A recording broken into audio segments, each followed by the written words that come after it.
Hello, everybody. Welcome into our latest live broadcast.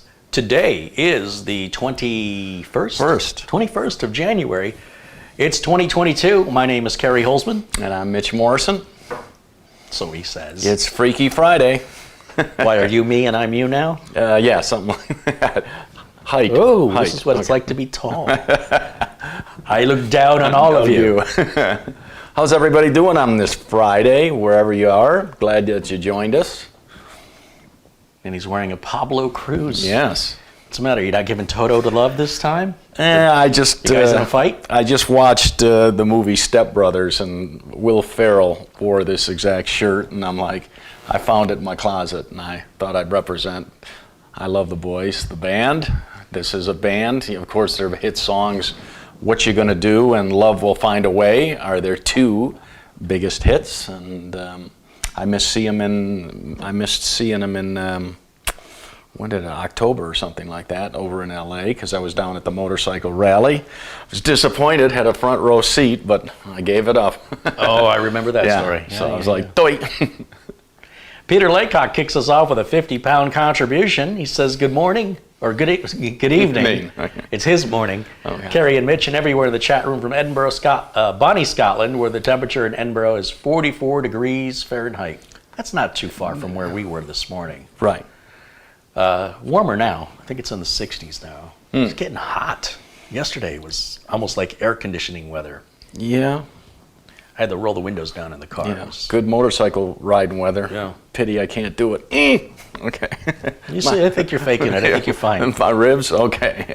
Ada Rivera contributes $25. Says, hello, Kerry and Mitch. I hope you feel better, Mitch. From sunny San Juan, Puerto Rico, 82 degrees. Have you been to San Juan? No, never have. I had a layover there. That's... Does that count? No. Because I never left the airport. Because you were just in the airport. But I had to go from one end of the airport to the other to catch the connecting flight. So I was there. But you were in air conditioning. So if they had air conditioning in the airport. Yeah, this was around April. So it wouldn't have been that hot. But yeah, I was just coming back from the island of Anguilla. And it was a stop. So you basically jump on a little puddle jumper from San Juan to Anguilla. But it was a two layover flight. So Anguilla to San Juan to Miami. And then Miami to Phoenix. And Miami to Phoenix, yeah. Right. And then so the way there was just the opposite of that. Yeah. Anguilla is this little teeny tiny little island. It's beautiful. I wouldn't say it's beautiful. Where they have the resorts, it's super nice. And in the center of the island, it just looks like the desert. It's just all, there's no landscaping, and there's like one stoplight, one traffic light in the whole island. Why'd you pick it And to go I there? didn't. I won a contest from like A&E Television, and they sent me and a guest out to Anguilla, all expenses paid. I never win nothing. So I'll tell you what, it's very different when you win a contest for real versus a scam. What happened was I had a FedEx package, a flat envelope, that arrived at my door. It didn't require a signature, I don't think. It was just waiting at the door. And I'm like, what's this? I open it up, and there's these contracts to sign. Congratulations, you've won. Sign this. They don't ask for any money. Okay. They need a signature, and I think it had to be notarized. Okay. And I had to pick who my guest was going to be, and then you needed copies of the driver's license, I think, or notary. Maybe that's what the license was needed for, was for the notary. And then that gets sent back along with what days you want to go. And I kind of did a little research. This was before the internet was what it is today. This is back around 2006? No, it had to be before that. 2002 maybe. But you needed a passport to get in. I did need a passport. Yeah. Well, you could use a driver's license, I believe, back then, just to go to the Caribbean. Okay. A driver's license would work. But I did get a passport anyway. And, of course, you don't need one for Puerto Rico. But how many nights?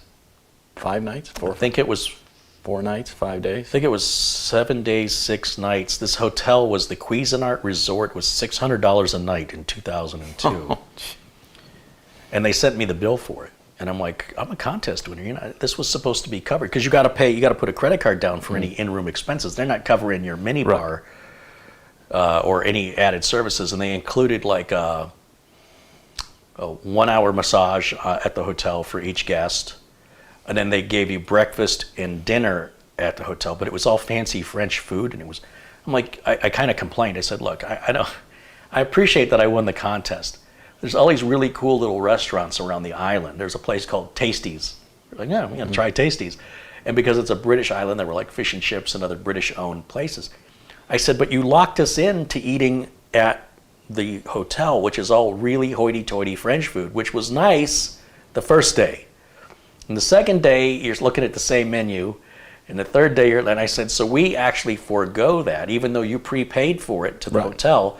They don't give you any money back, and we spent our own money and paid for a taxi to go eat somewhere else. Right. And I got to swim with dolphins there. They had a place called Dolphin Fantasies, which isn't there anymore. And swimming with a dolphin was so incredible. So, I mean, that was like the first thing I wanted to do. When I was on the plane, there was somebody reading a thing about Dolphin Fantasies, and it said Anguilla on it. And I'm like, oh, when we land, there must be a place where you can swim with dolphins there, you know. So sure enough, I checked it out. I called them. I said, do you need a reservation? They said, no. I said, can I come in today? This was the first day. They said, yeah. So we went over there. And yeah, if you look on my Facebook page and you see me with a dolphin, that was in Anguilla. And then a few years later, when I went to Key West, there's a place called Isla Morada in Florida. And you can swim with sea lions and manta rays. And so there's pictures of me doing that. I'm a big nature lover. I love that stuff. But Anguilla, I didn't know that you could swim with dolphins. That was the best part of the whole trip. I was ready to go home after that. You can't top that. Right. I'm like, well, whatever this contest is I won, nothing is better than this. I'm ready to go home. But yeah, it was $600 a night, and they sent me the bill for it. They charged my credit card. And then I'm like, this isn't right. And I said, you know, you should have given me a voucher for food rather than prepaying the hotel, because the hotel was like, if you don't use it, you lose it. And so we had to use our own money to go eat somewhere else, and it's supposed to be an all-expense vacation, and it kind of wasn't. But I said, thank you for the opportunity, and I appreciate it, and it'd be nice in the future if you guys would maybe consider that, because it just would have been a little nicer. But anyway, it was a really nice island, and we went to St. Martin for a day. It's a 20-minute boat ride, and there's just one traffic light on the island of Anguilla, and all the taxis, they all charge the same rate. It's required, at least at that time, that no matter where you want to go, it's the same price no matter who takes you, and anybody can be a taxi driver. So back before the days of Uber, that's what they were doing on the island of Anguilla. This guy pulls up in like a 74 Ford Thunderbird. Okay. And he's got that Jamaican accent, but it's like really heavy. And I go, what language are you speaking? And he goes, I'm speaking English, man. I go, okay, but I heard you were talking to somebody. What was that? He goes, it's English. So we get to the dock, because he took us to go to St. Martin. You know, you have to jump on the ferry.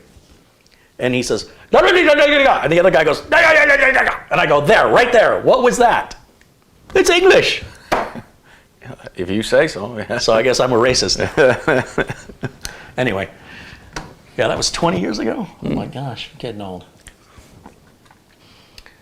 Let's see, what do we have? Oh, that's about the only time I've been out of the United States, not counting Canada and Mexico. Mike Visions with £2 says, Carrie, I've sent a little contribution via PayPal. Right on, Mike, thank you. Craig Casabona with a $5 contribution says, are ASRock motherboards still good or not? Nice to see you live, thanks. Thank you, Craig. And Rick Hubbard with £5. Rick watches us from London. Thank you, Rick. Are ASRock motherboards still good? Were they ever? I mean, they're okay. ASRock, MSI, Asus, and Gigabyte are your 4 big players in motherboard manufacturers. If any of those were terrible, they wouldn't be the 4 big players. So it really comes down to preference. For me personally, I prefer Gigabyte. That's my choice, even though Gigabyte doesn't seem to appreciate me. Yeah. I do appreciate their products, like the way the BIOS is laid out.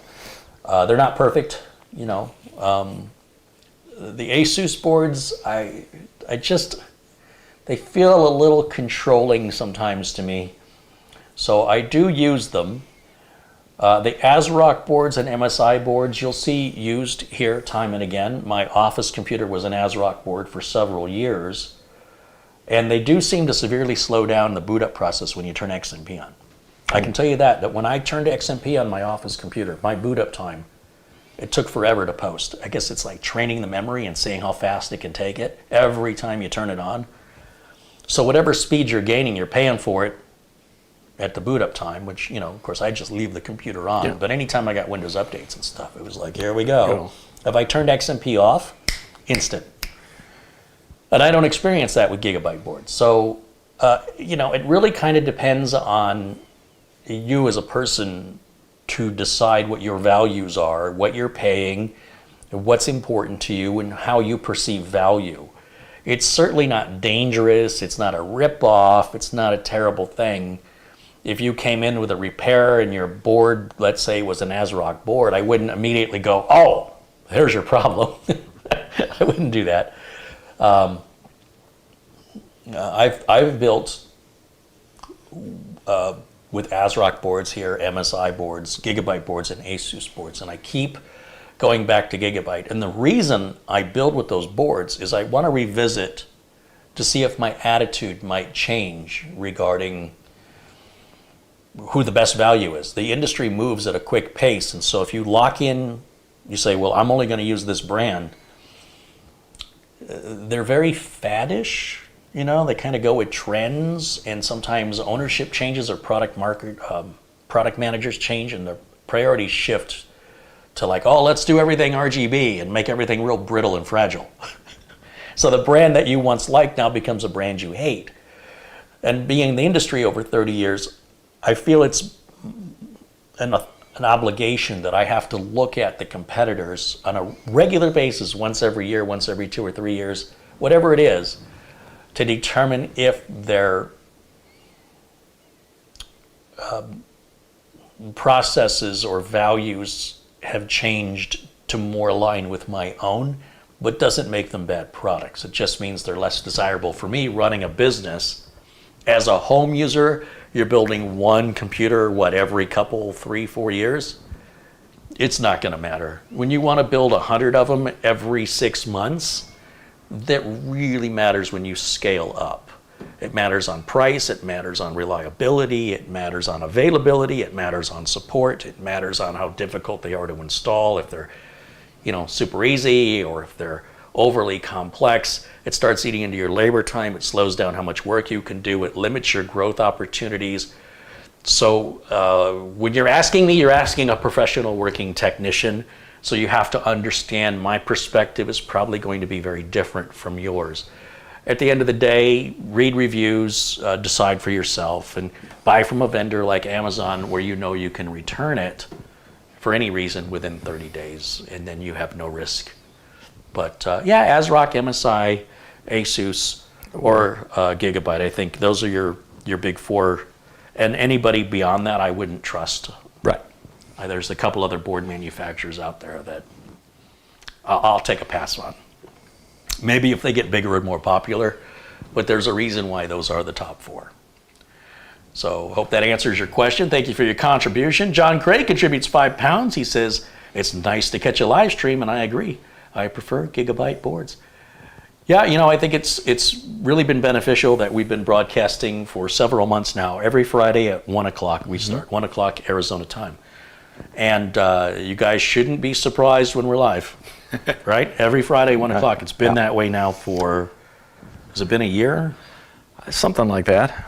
Since Studio A. Mm-hmm. Anyway, thank you for the contribution. XRod666 with $10 says, howdy, sirs. Howdy.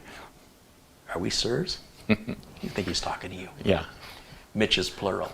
Age before beauty. All right. I'll agree with that. I'm not arguing with that one bit. Randall says, sup, computer nerds? I don't think he's talking to us. Well, it's Friday. Oh, it is Friday. I'm feeling good, yeah. Yeah? Almost the end of the month. Then we got a short month next month. Oh, is there 28 days or 29? Well, you said it was a short month. I guess either way, it's a short one. Yeah, next month. How do you pronounce that? February. Do you have to brew something? It's 28 days. I just February, yeah. 28 days, not a leap year, right? Leap year is when it goes to 29. Yep. So I think the leap year will be... It's not next year. Is it 2024? I thought it was every 7 years. Every 4 years. 4? Yeah, so it's on the even. So it was at 16, 20, 24, 28, 32. You'll be dead by then. Okay, yeah. Don't make me laugh, my ribs. All right.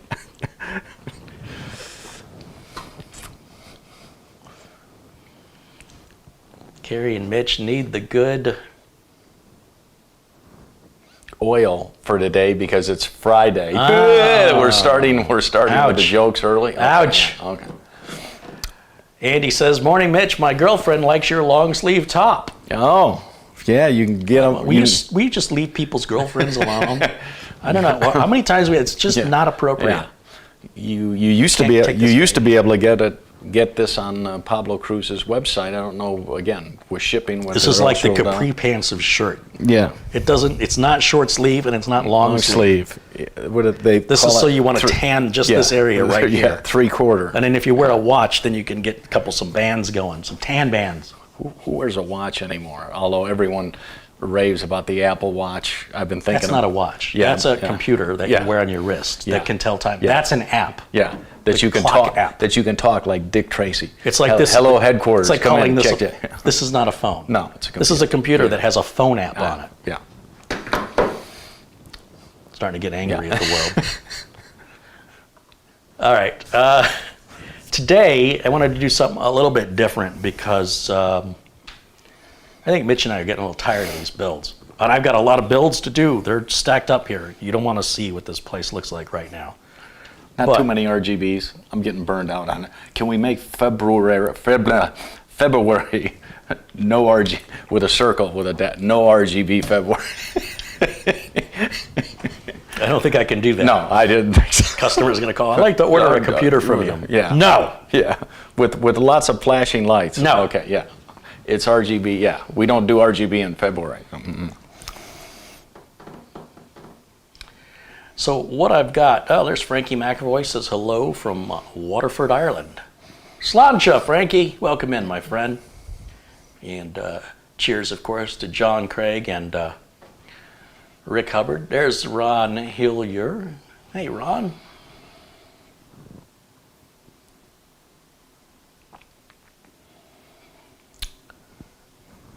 All right, so what I want to do today, so here we've got the Gigabyte, the Z690 Gaming X that we previously built. I changed the RAM. This stuff was kind of some cheap RGB. Yeah. But this is Kingston Fury. And the pictures made it look like a lightsaber across the top of it. So I thought, I wonder what it looks like in person. It was, a few bucks more than non-RGB RAM. It was affordably priced. So I popped it in there, and it's, as far as RGB goes, it's not too bright. It's diffused pretty well, and you'll see. And we've got the regular Samsung Evo Plus 2 terabyte drive, but underneath this heatsink right here, there's 3 M.2 slots. And what I want to do, since this is PCIe Gen 4, is run 3 Samsung 980 Pros. Now these are very expensive, so I only got 1 terabyte each. Yeah. So 1 terabyte, they're almost $200 a piece. Okay. So that's a total of 3 terabytes. I want to put it in a RAID 0, but I don't want to boot from it because I'll never do that again. Booting from a RAID array is a big mistake, especially anytime something goes wrong with the system. You need a rescue disk that has the RAID drivers already built into it. It's so frustrating that your data's okay and it's there, but you can't get to it. And you need another working computer to make the rescue disk and research how to inject the driver. Anyway, this will be our D drive. So we've got Windows 10 Pro already. Windows 10 is already installed on here as our C drive. Mm-hmm. And this is on the CPU channel, this M.2. Okay. This will be on the PCIe channel. And there's actually a way to tie them all together if you want to do all 4, but that's just messy. Okay. So what I want to do is just put 3 M.2 NVMe drives in, PCIe Gen 4. They're 1 terabyte each. We're going to combine them to be a single 3 terabyte, and then I want to do the read performance tests, and I want to see over 20,000 megabytes a second. Yeah. Okie dokie. I don't know. Yeah, I mean, yeah. in theory, we should get to about 20,000 megabytes a second. All right. We shall see. So stay tuned. Bob Connors contributes $10. He says, naturally, I'm late again, so here's my late fee. Hello, Kerry, Mitch, and the Blue Mod crew. Hey, Bob, be kind, rewind. See the late fee? Yeah. Never mind. Yeah. It's Most people don't remember that. Yeah. Yeah. What are videotapes? Especially yeah. our age. What are videotapes? Memories Or just- DVDs. Yeah. Blooded Cryos with $25 says, good to see you both healthy. I think you might benefit with putting the streaming PC on a stand against the wall to the right of you to make more room on the table. We might get there. You know, Studio B has continued to be a day-by-day opportunity. There's no contract and there is no guarantee that I won't be asked to leave tomorrow. Now, I've been saying that since October, Yeah. but last October, not this October, Yeah. last October. But it's seriously, it's a day-by-day situation. Things could change quickly, so I'm trying to avoid settling in too comfortable because it all may be stuff I have to take apart and haul out. I'm also in the process of looking for Studio C in Michigan. Just looked at a property remotely yesterday, and it was perfect. It was on 10 acres of land, high-speed internet, and everything was modern and Too small. yeah, it was a cottage. It was Yeah. like maybe 900 square feet. I'm like, this appeared to be a hunter's cottage. Like somebody said, I'm going to buy 10 acres of land, and I'm going to build the smallest little tiny house on it that I can stay at on the weekends. And the square footage said it was like 3,000 square feet. Well, they must have been adding up all the floors because it's like, no. And further, they separated the basement into 3 sections. There was no studio space there for me.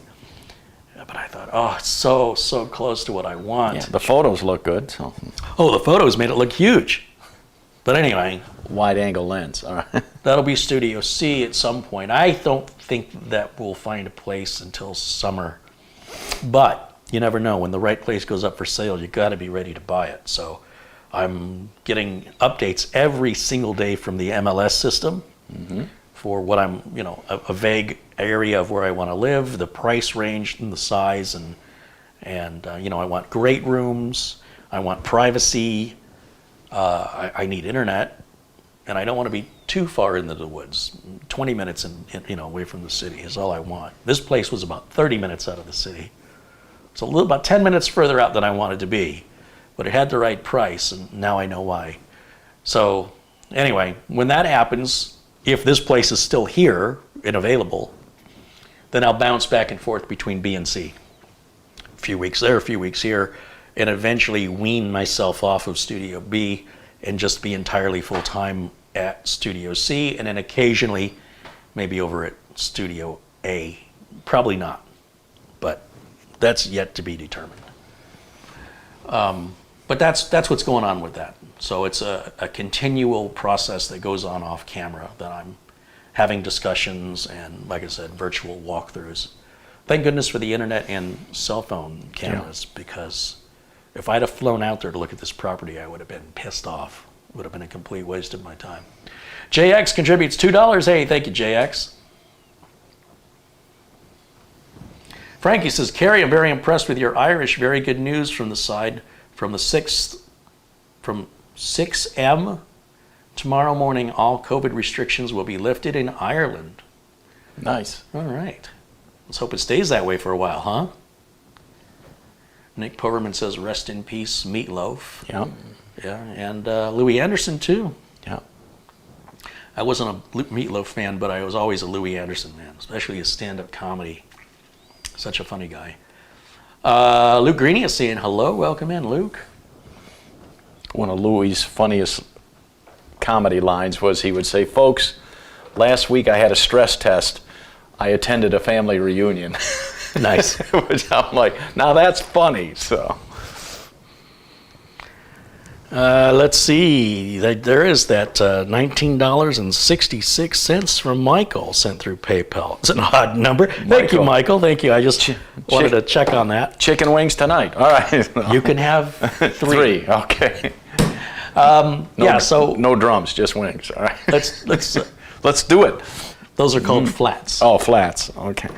I learned that from the What did these run you about? I think, so oddly enough, these were cheaper at GameStop than Amazon or Best Buy or Newegg. I want to say Newegg and Amazon both wanted $179.99 and GameStop wanted $159.99. Okay. So that's the only time I've ever ordered from GameStop ever in my life. But to save $60, Shazam. yeah. All right. All right, so they're brand new. You see Mitch is going to cut the tape that seals them closed. And I've never used the 980 Pros. I've had the 980 before, but never the 980 Pro. These are supposed to be the fast PCIe Gen 4 Samsung top-of-the-line drives. Roy Starman contributes $10. He says, did you get the fans figured out on the Giant build? Maybe. I might have gotten it figured out. I don't know yet. I believe I have the right part, but the RGB controllers, Mitch, they're this big each. But thankfully, it's a big case. Yeah. So there'll be plenty of room to put them in there.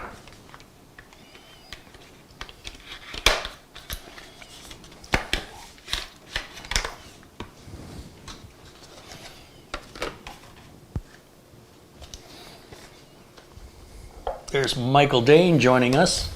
I got to give him the man, Michael.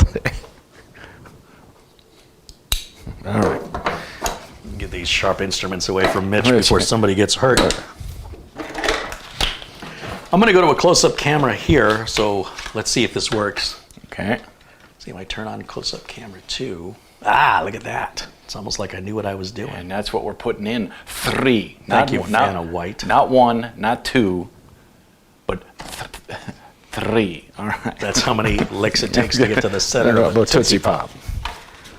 See, So- where else are you going to find these 1970s references? Said the wise old owl. Yeah, okay. So this is a Giant heatsink, and as I recall, the screws on the right are a different length than the screws on the left, which I think is an odd choice.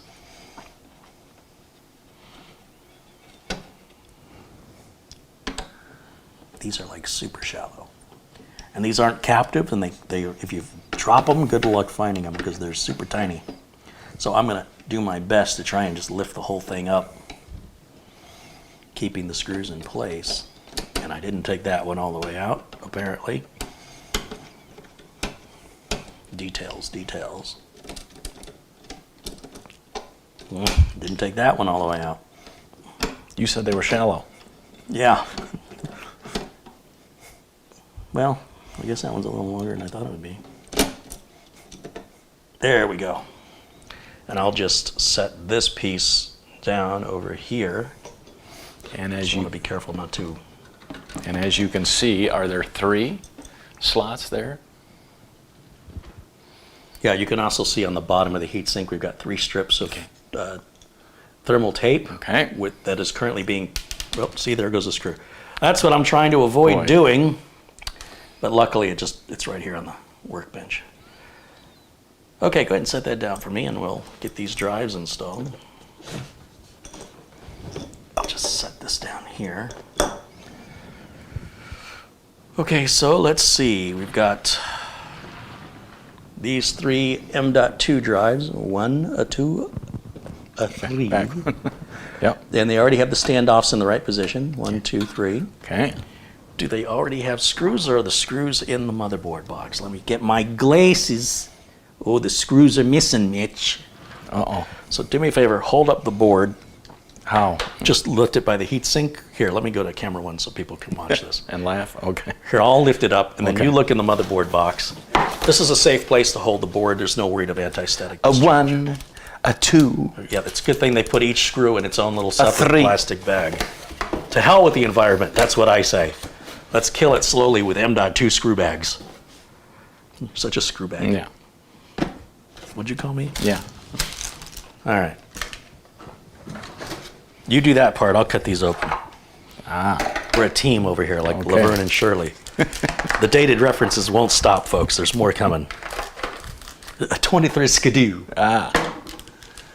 You've all seen, oh, we're on the wide camera. You've all seen this. Nachi. You want me to go to a close-up? Let's see what a close-up looks like. You've all seen the notch. But look at what they see the angle you got it on. They can't really see. You got to turn the board like this. Yeah. Oh. Now do you see it? Yeah. See the M.2 slots there? Oh, gotcha. So then I got to do it like that. Okay. Well, if you want them to see, I would start at the top, because otherwise they won't be able to see if you start at the bottom. Ah. Well, they'll see the bottom, but they won't see anything after that. A 1. Did you ever think when you were growing up that someday you could be live on YouTube around the world sticking M.2 slots, M.2 drives into M.2 slots? Did you dream of that as a kid? Like, one day, Dad, did you ever tell that to your dad when you were growing up? No. But I'm going to be a famous YouTube influencer. But I did tell my butler, Spiffington, to dream that for me, so, because I had no time. That's right. I like how Mitch is relatable like the rest of us, you know. Can I help it if my house was so big it had its own zip code? Leave me alone. Raised by nannies. Yeah. No, Jason Lanny contributes $10. Thank you, Jason. And French upstairs maids. Okay, all right. Let's see. I don't know what was going on with that. Yeah, let's see you reach around and put the 3 diving boards. Dink, dink. Okay, now we're going wide. All right. All right. Well, that's an interesting shot there, isn't it? Let's go that way. That looks pretty cool. You don't see that every day now, do you? I'm going to play a song. That's Toccata. The beer? In Toccati? No, okay. Fugu? Fugue in C. Toccati. Love it. Oh, Toccati? Yeah. With lime. I had 2 blue moons last night, though. What, 2? You crazy man? It was almost a full... I hope you didn't drive after that. It was almost 2 blue moons. It was almost a full moon last night, too. Yeah, I bet when your pants fell off. Yeah. That's what happens when he has 2 blue moons. 2 Don't blue. ask how I know. I really should put my glasses on. Yeah. I can't see so good without my glasses. Very tiny screw. Is this one shallow, too? Hey, that rhymed. Okay. Well, the M.2 screws are the smallest screws you will work with on a computer, and pretty much in line with the type of screws you work on if you do laptop repairs. They're very similar to the kind of screws that are used widely in laptops.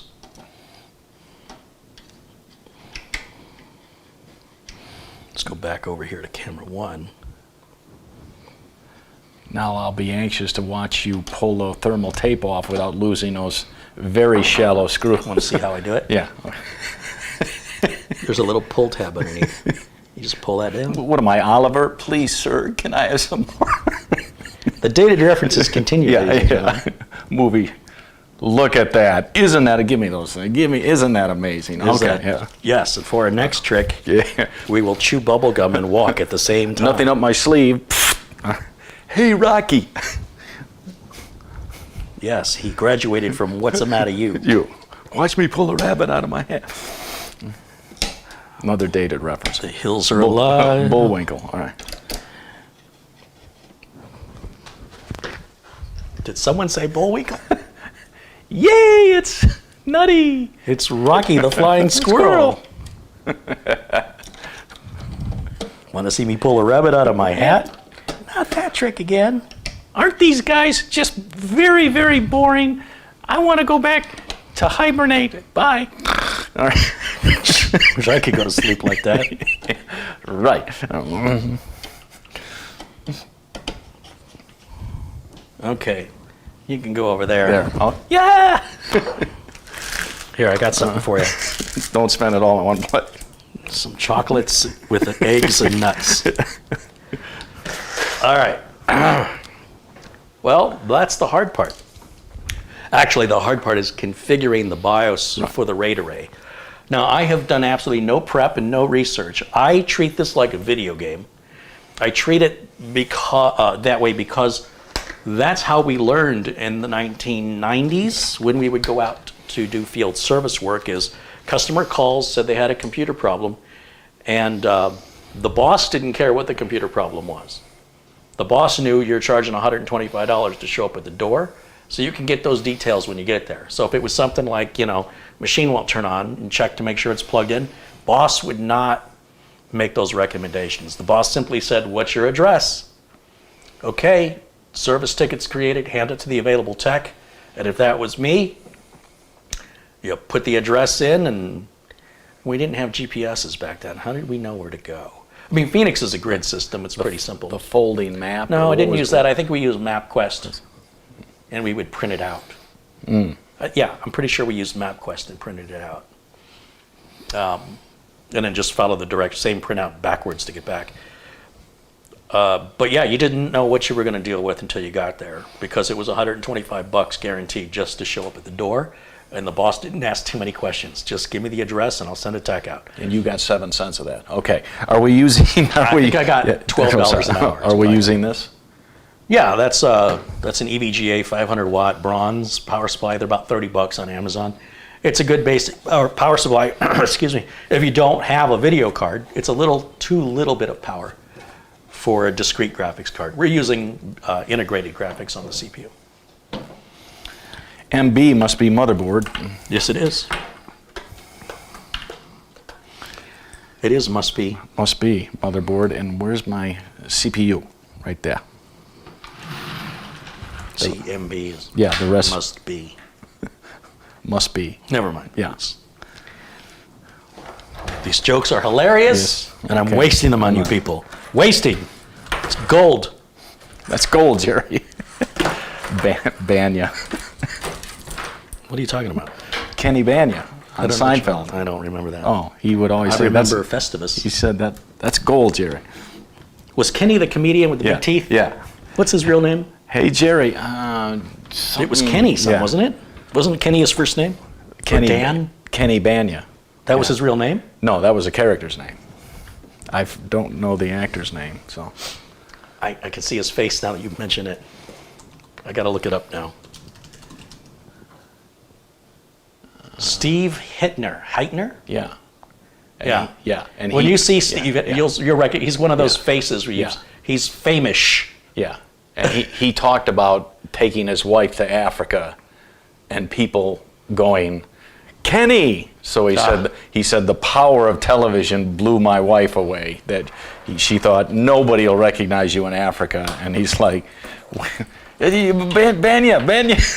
They had Carrot Top was on Joe Rogan's show, and he was talking about how Gallagher said he stole his act.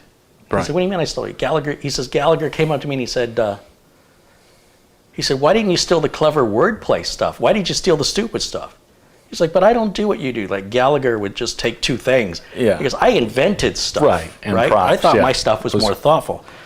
Gallagher would just take two things and go, this, right? Yeah, the tube's tied. So you got the tube's tied. And he goes, "But that's not your act." I guess anything dealing with props, Gallagher considered stealing his act.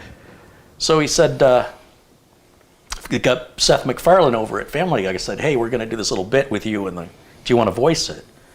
He's like, "Well, yeah, I'm interested. What do I do?" And he's like, "Well, we're going to have you do there's like a C and a saw." And he goes, "Look, seesaw." And he goes, Yeah.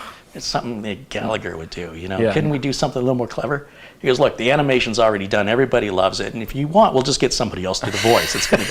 He goes, No, I'll do it. I'll do it, yeah. But it's just so stupid, right? And then he does it, and he goes, people walk up to me to this day, they're like, "Carrot Top, seesaw." And he's like, he's like, "I guess it's funny," but he's like, "I just thought it was stupid." And I think that's why it's funny, because it's so, but he's like, "That's not the kind of humor I do." Right. I feel for him. He's like misunderstood. And I like that Joe Rogan acknowledged the hatred, sort of the vitriol that people had for Carrot. And I never understood that either. I've seen that guy live in concert 4 times and never saw the same show twice. Like, he's got all this new material. And when I saw him, he used to do this great Michael Jackson impersonation. It was fantastic.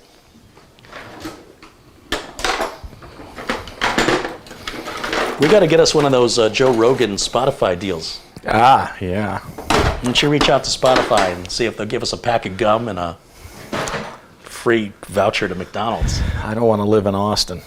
You think What's wrong with Austin? You think the traffic's horrific here in Phoenix? Well, you don't have to go anywhere. Everybody comes to you. Yeah. Joe Rogan, people going to Joe. He's not going to them. That's true. They got to deal with the traffic. All right, this is a problem. Something's not fitting. Glasses. Yeah, there's a... This piece has... Yeah, I got the wrong camera up.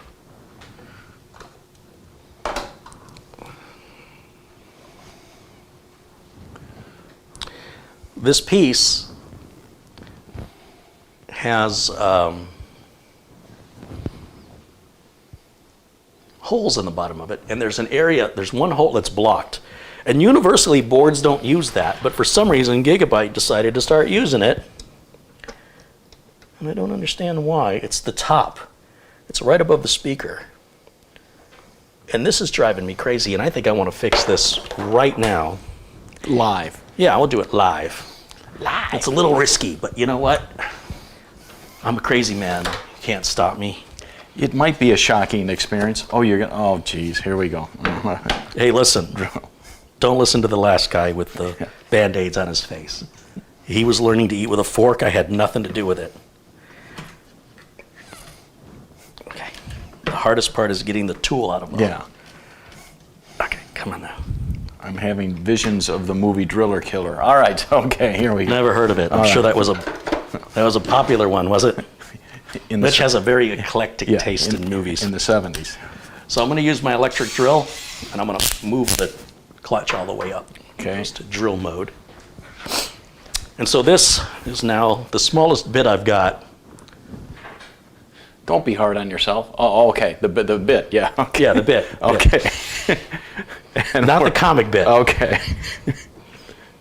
This is You're gonna ruin a $20. Well, no, this is just the G connector. Okay. So if I break it, I can put a new one on. So it needs to go right about there. And I'll try not to drill into my own hand. Steady, yeah. That's it.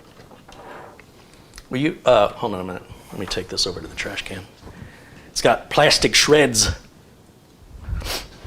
All right, let's take this piece off. You lift up on the chuck. That goes out. This goes back in. And the clutch gets turned back down. I probably should test fit this, though, but I always do it right the first time. Yeah, all right. Works. Isn't that amazing, folks? Can you imagine? It's almost as though I knew what I was doing. That problem will never... But wait, there's more. No, what are we, Ronco? All right, here we go. Poor Ronco. Yeah, What was his name? Ron Popeil. Popeil. Yeah. Of course. Yeah. Your Uncle Mitch chat had, when I lived in LA, I took singing lessons from Ron Popeil's sister, Lisa Popeil, and she actually tours with Weird Al Yankovic as a backup singer. Do you know they're doing a biopic on Weird Al? And do you know who's going to play Weird Al? Daniel Radcliffe. You did know. Yeah. Harry Potter. He had a funny press release, Weird Al did. He says, I'm sure that he will be remembered for his portrayal of me. That'll be his best known performance. Okay, what do we need? We need an HDMI cable. Oh, you already got it. I'm way ahead of you. You are. And a we need a keyboard and mouse. Mouse, that way. It's going to be hard to adjust the BIOS without. Yeah. There's the keyboard.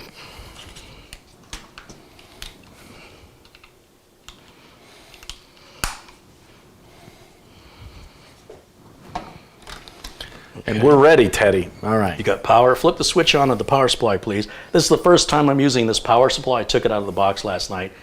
But I've had good luck with no DOAs from EVGA for about 2 years. I'll hit the blue switch. And, I'm missing something. That's on. Is this seated all the way?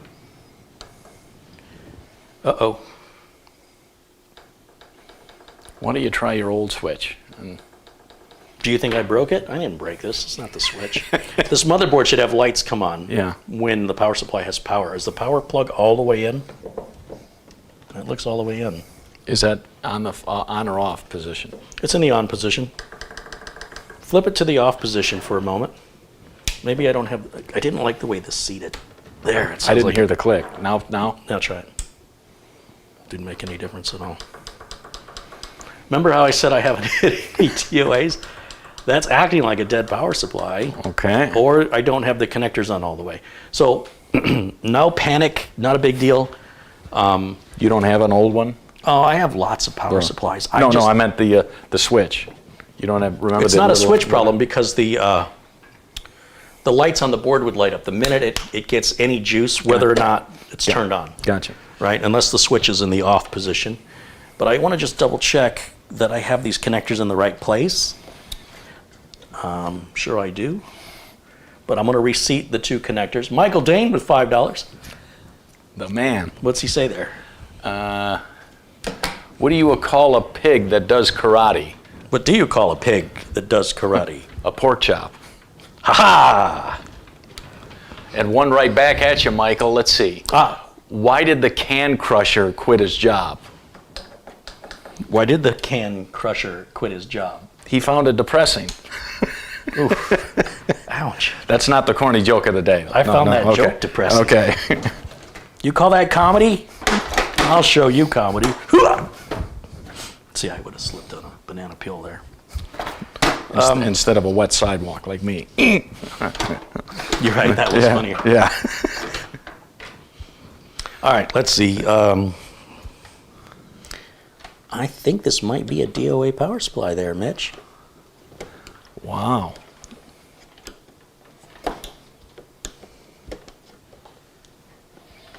It's really, really tight on here, so I'm using a flat blade to try and lift it away from the socket. We know the board is good.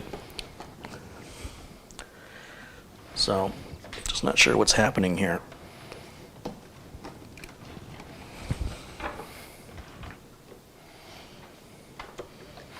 It's live, Mitch. Clearly you didn't have your Wheaties this morning. This is in really, really super tight. So you want to know if I have what, the power supply power on thingy? I was just thinking maybe this cord is unplugged someplace. Well, that would be embarrassing. Here, pull that out and wet your tongue. And Well, not doing that 4 times. I didn't want you to have to get that. Where's this? I just dropped that. Oh, okay. Thank you. This thing will not come off. Here we go. Finally. Woo. Gouged into that pretty good, Carrie. All right, so we have a little power supply power on doodaddy. Where is it? Right next to the nubbin. No? Okay. Let's go over here. Here. Let's look in this drawer.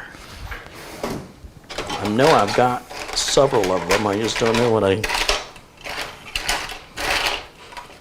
do with them.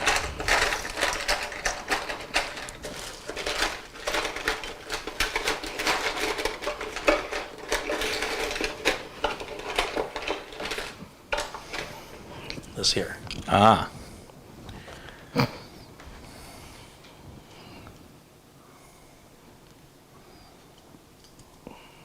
In theory, I should have both plugs unplugged here. And then we plug this on. And I could just use a paper clip and short it out, but this is safer. It's designed for this. And when we turn this on, the power supply should start, and it does. So this power supply is working. It's not DOA. There's something else happening here that we're missing. And when I say we, I mean you. Okay. Let's take a look one more time. We'll put the power supply back down. The connector, I mean, back down into the socket. And then the 8-pin CPU power over to here.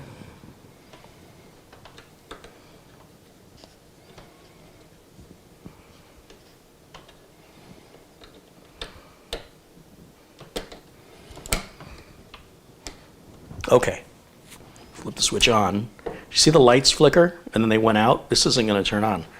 Somehow, for some reason, this ain't going to work. So we're going to switch power supplies.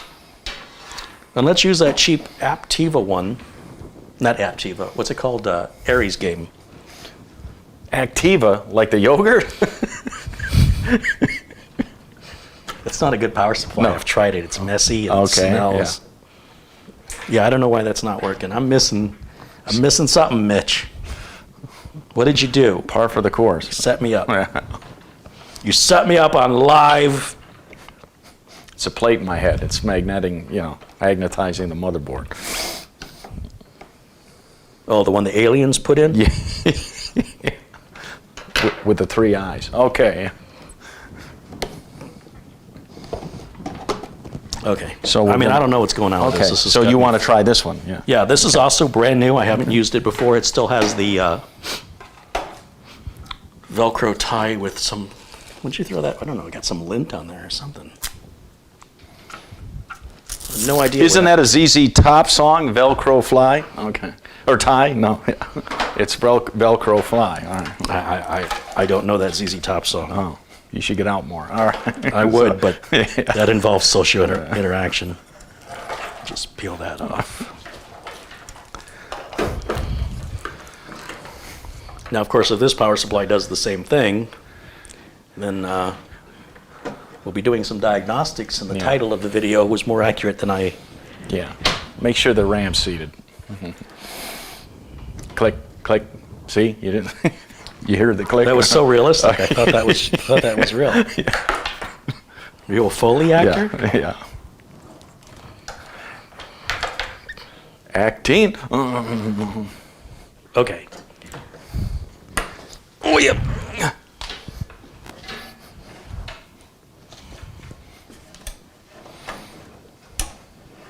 No, see, it flickers. Nothing else happens. Oh, you know what? I'm a little embarrassed. As always. Okay. You didn't have this seated all the way. No, that's not the problem at all. Oh. Has anybody realized what I've done wrong here? Because I've realized what I did. Okay. One of the issues with drilling out the other hole allows me to put this on 180 degrees backwards. These connectors always go to the left side. Okay. So if you look at what I've done here, look what you made me do. Let's see if we can get a close up at it. It's always the easy things, folks. Always easy stuff. Let's see if we can turn the board. What, am I going around the wrong way?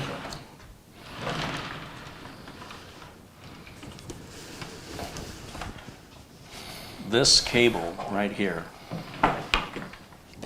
needs to go towards the inside like that. Ah! Now, how did you... I was testing you, Mitch. You were not ready to be a Jedi yet. You did not catch that. Smooth move, X-Lax. All right. What do you do for an encore, gargle peanut butter? Now, when I hit the switch, we should see the LEDs on the board light up. Well, they lit up and shut off. Ha! Let's see if we have any better luck this go around, because that makes more sense now. There it goes. There it goes. All right. You're paying attention at home because there's going to be a test later. If I knew there was Vital Vision says, yep, Mitch's fault again. If I knew there was going to be a test, I'd have studied. All right. I didn't bring a pencil. So. Why is it number 1 pencil and the number 2 pencil? Because that's the number 1 pencil you use. I'm the number 1. You're the number 2. You know what I mean? All right. That's all right. Yeah. You can go first. I always want to be next. Okay. I just don't want to be last. Okay. I just want to be next. Too late to go in the BIOS. It would have loaded up to Windows 10 because we don't paying attention. Yeah, because we don't use you can't afford to pay attention because we don't use Windows 11 here. All right, let's. No likey. What should I do with us? Put us right about there. Looks good. Just like that. There we go. That looks perfect. All right, let's see. Okay. He suddenly became Hawaiian. I'm going to make us real small up here because, actually, we'll go this way. Right. Because we want to see the BIOS. Okay. Which is going to be, okay, this is the computer booted. I can't see anything. Full screen. Full screen, he said. There it is. Now I can see the mouse. So we'll shut her down, restart, and then when it goes to reboot here at the post screen, we'll hit delete. And just look at the RAM. You see how it's kind of like... Yeah. muted? It's not blindingly bright. No. It's okay if you're into the RGB thing. That's fine. Tell us how you feel about it, Mitch. UGG. There are 3 letters. UGH. UGG. How's that for a review? All right, I'm going to get rid of us for a second. Okay. Because I want to look in the BIOS to figure out how to enable this RAID array. Okay. So I'm not quite sure how to do this. Can they see that? Uh-huh. Yeah, you see we've got XMP on. Okay. That's the Kingston RAM that we're using, Kingston Fury. And we want to go to advanced mode, which is F2 on a gigabyte board. And are you a tweaker? No. Okay. Settings then? I/O, ports, miscellaneous, health status. You got any? I'm just asking. All right. Do I have any health status? Yeah. Yeah, it's not good. So, Let's see, is it under miscellaneous? No. Is it under I/O? I mean, it says ports, but clearly this is more than just ports. NVMe configuration. There we go. So that's our Sabrent Rocket Q. Oh, I thought it was a Samsung 970. I guess I used a Sabrent Rocket Q. My memory's not so good ever since the accident. Yeah. All right, what do we have? You short. Oh no, That's just rude. Okay, that's self. An uncalled for. Okay. I don't want any of this. This is just individual Okay. information on each drive, like self-testing and things like that, which I don't care about. Okay, so now. But this doesn't really tell us about the NVMe configuration. It lies. So how do you rate it? Well, I don't know yet. Give me a second. Okay. I just got in here. Did I get here before you? Let's see. It's not going to be network stuff. It's not USB stuff. Nope. System information. Plug-in devices info. So this tells us everything we got plugged in, but there's not any information here to manipulate or change. It's not a boot option. Favorites. It's not a favorite. This is all just voltage stuff. Okay. So don't care about that. Miscellaneous, maybe?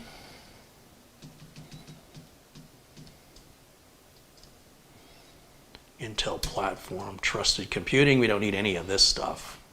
Nope. It's not going to be under trusted computing. I don't trust computing anyway. It's not QFlash. Boy, they've done a good job hiding it, right? It's usually going to be under where that NVMe information was. It should be right under there for setting our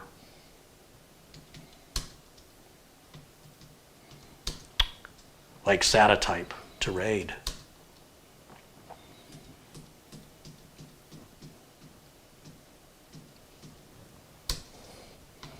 Don't you have to go in, not control panel, but you know, where your C drive shows, now you'll see all those 3 drives, but you got to initialize them over on the No, you don't do that yet. You don't do you that have yet? to create the RAID array first because you don't want to see 3 drives. Right. You want to see Uno. one drive Uno. Yeah. that represents the 3 drives added together acting as one. Okay. Sort of like a transformer. No, that's not like a transformer.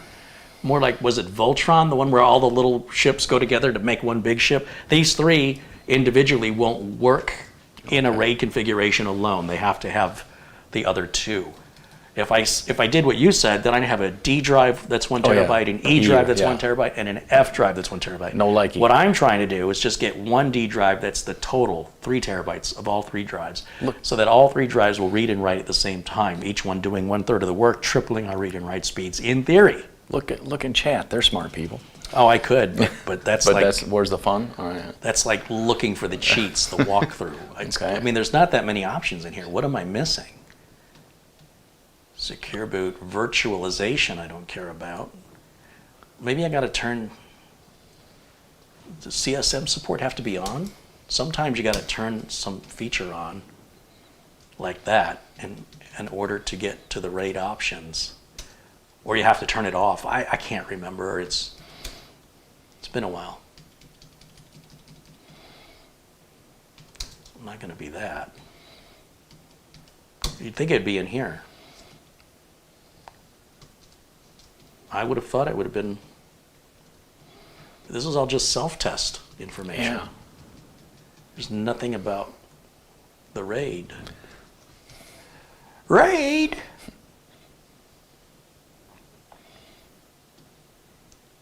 Huh.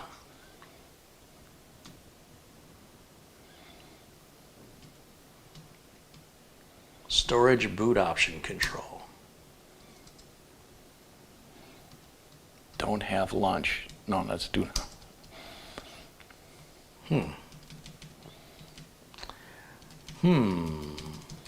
They have hidden this. They've hidden it. Go back to chat. All right, let's look and see what they're saying in the chat. Help us.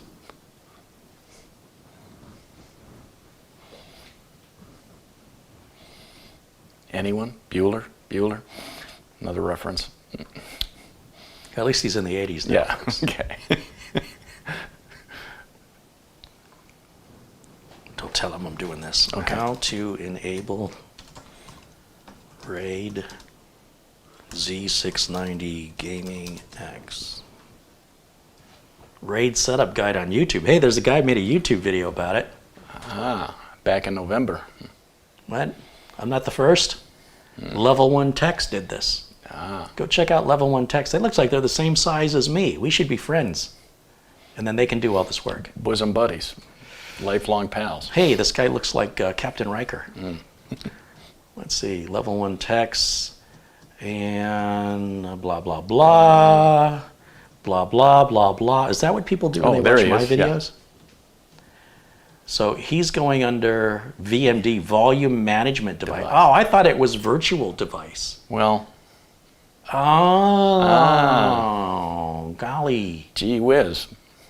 Keep it family friendly. All right, so you got he's under Settings, and he goes under, wait, he's going too fast. You got to slow down, buddy. We're all not that quick. Volume 1. Well, he's already got RAID level selected. How's he getting through that so quickly? VMD configuration, but it's under the settings, so that gets me in the right area. Okay. See, that's all you got to do is use YouTube, especially when you're live on YouTube. Okay. Show people, teach a man to fish. Sometimes I'm too honest. And you'll catch sushi. Okay. Okay, let me go full screen on our side here. Let's go back to settings. Settings. VMD. Wait, it's not in here. I don't see a VMD. Hold on a minute. Right there, under SATA. Oh, VMD setup menu. Well, that's duh. Of course it's going to be under that, because RAID and VMD are completely all different letters except for the D part. Right. Because I thought that said DMV. I'm like, I don't need to renew my registration. And then I thought, oh, wait, I do. I thought it said VD, but that's another story. Enable VMD controller. Aha! See? And there's your RAID. You want it in RAID 1, correcto? No, RAID 0. RAID 0, which is above it, yeah. All those disabled, yeah.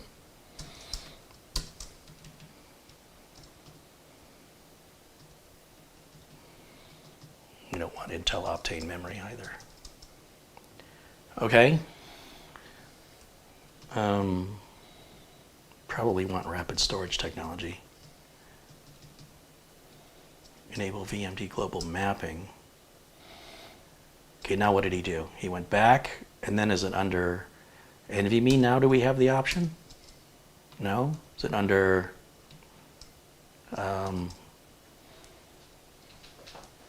usually there's a little area here where you can pick okay, the controller's enabled. Do I need to reboot? Or at least save. Yeah, that's what I'm thinking. We need to, well, I don't think you can save without rebooting. Let's try that. But I think I need to turn CSM back off, because I think CSM, we want that disabled. Okay. I'm pretty sure the way it was. I can't remember now. All right.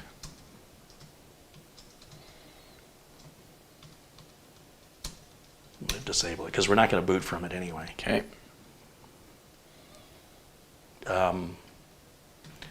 SATA controller is enabled. See, I see this VTD, and I was thinking VMD. This is the virtualization. So I got confused because it's one letter apart. VTD, VMD, and I've never heard it called that before. So that's what happens when you get out of touch. Save Hall and and reset. Oates. All right. Another 80s reference. Reference, yeah. Well done. Yeah, thank you. Thank you very little. All right. Okay, so we're back here again. Let's go back to settings. Back under I/O ports. Intel Rapid Storage Technology appears. Create a RAID volume. And we want this one. This one. What is the deal here? Oh, I guess I got to hit the X. You think X means no. Right. But X marks the spot. Apparently X marks the spot. So volume 1, right? That's what it says. Volume 1, RAID 0. That's what we want, a striped array. Yep. Select the disks you want in the array. Well, I don't want the Sabrent. No. I want the 3 Samsungs. Which you've got The X. total capacity is a little under 3,000 Okay. gigabytes, 3 terabytes. And then we hit create volume. RAID volume 1, 2.7 terabytes normal, and then I hit enter. Now we can delete the volume, but there's the name of it, there's the stripe size. We're going to leave all that alone. Okay. And then I'm going to go all the way to the right that says save and exit. I think we're done. What do you think, Mitch? I think that's all we had to do. Okay. We're still booting from the C drive, so either way we're going to boot to Windows 10. The question is, when I go to disk management, will it offer me the opportunity now to You can name format? that. You can name that D though, right? If you wanted to. That You make the entire- drive, it'll default to drive D, but you could change it. But we're going to keep the main camera off. They don't need to look at us, right? This, if you go full screen, people might think this is their own computer we're controlling. Okay. So right now we're just using all of their monitors as our monitor because All right. greedy that way. Sure does seem like it's taken a while. Did this take this long before? No. It's thinking. I don't know what it's doing. It seems confused.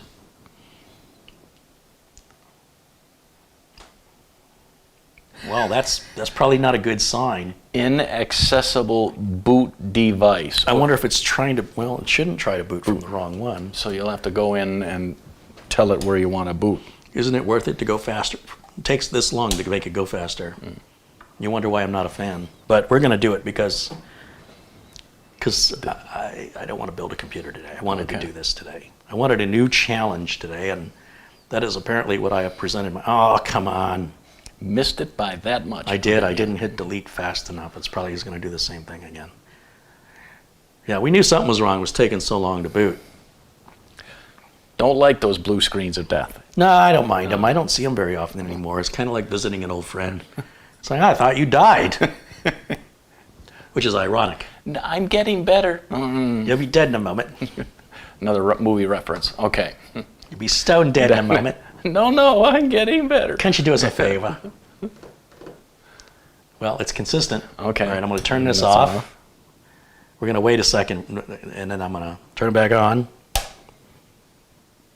And now I'm going to start hitting delete early this time. It's obviously a change we made in the BIOS is causing this. And I am a little perplexed. There you go. Okay. Boot menu. So what is it booting to? Windows, yeah, it's booting to the Rocket Q, which is right. Right. Fast boot's disabled, that's fine. CSM's disabled, that should be fine. Back over to settings and back over to I/O ports. We'll go back to the Intel Rapid Storage Technology. Oh, I skipped it. Boy, I'm just getting a little heavy-handed today. We'll go back down here to Too many Rapid cokes. Storage Technology. I only had the one. And it was small. It looks like it's fine. Everything looks good here. I don't see any problem. So I'm wondering if it's the Intel Rapid Technology driver that's giving us the problem. Can you turn that off? Well, I think if I turn it off, I disable the RAID. I think. Okay. Let me look again. So there's DVMT, not to be confused with the VMD, or the VTD down here. Okay. All right. I want to be sure Too many this is very easy. See, all you got to do is don't confuse the VTD with the VMD or the DVMT, which is pre-allocated. You always want to pre-allocate your DVMT. Did you say so? I don't know. I heard something about DMT. Okay. What I wouldn't give for that right now. No. Wait a minute. What does that even mean? I don't even know. NVMe configuration. Let's make sure nothing is... No NVMe device found. Oh! So that means when we enabled the RAID controller, Okay. it didn't allow us... Oh, that's very interesting. I'm glad you think so. Okay. Because we didn't make it a part of the RAID, Oh, okay. it... It didn't recognize it. Yeah, it's like, oh, I don't see it now. That's an interesting little puzzle, isn't it? So what do you do? Well, I'm not sure yet, but I'm going to just take a look in here because this is what we do. Not more VMs. All right. VMDs. Uh-huh. What if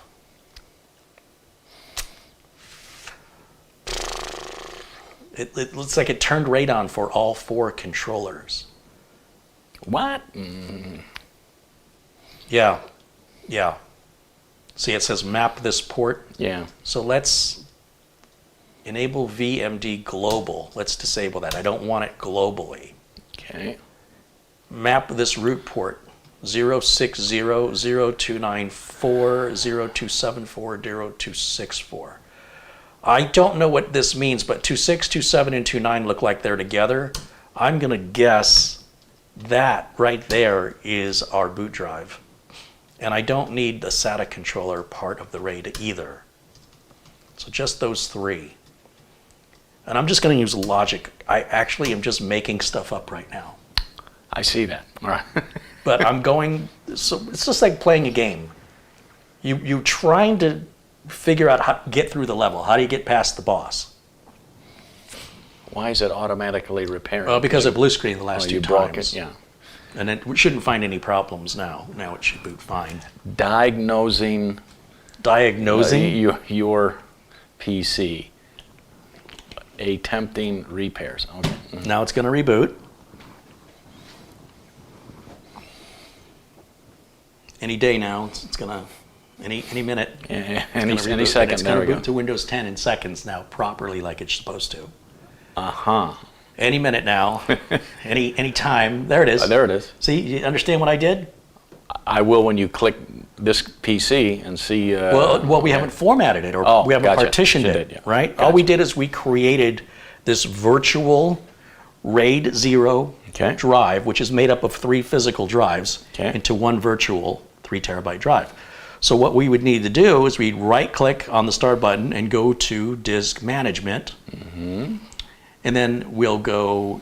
There's our C drive. And no RAID. It should have popped up automatically. You broke it. All right. We're closer. Yeah. That's the 2 terabyte Sabrent Rocket drive. So normally what this would have done is it would, if we did this right, which we haven't, it would automatically sense you have a non-partitioned drive.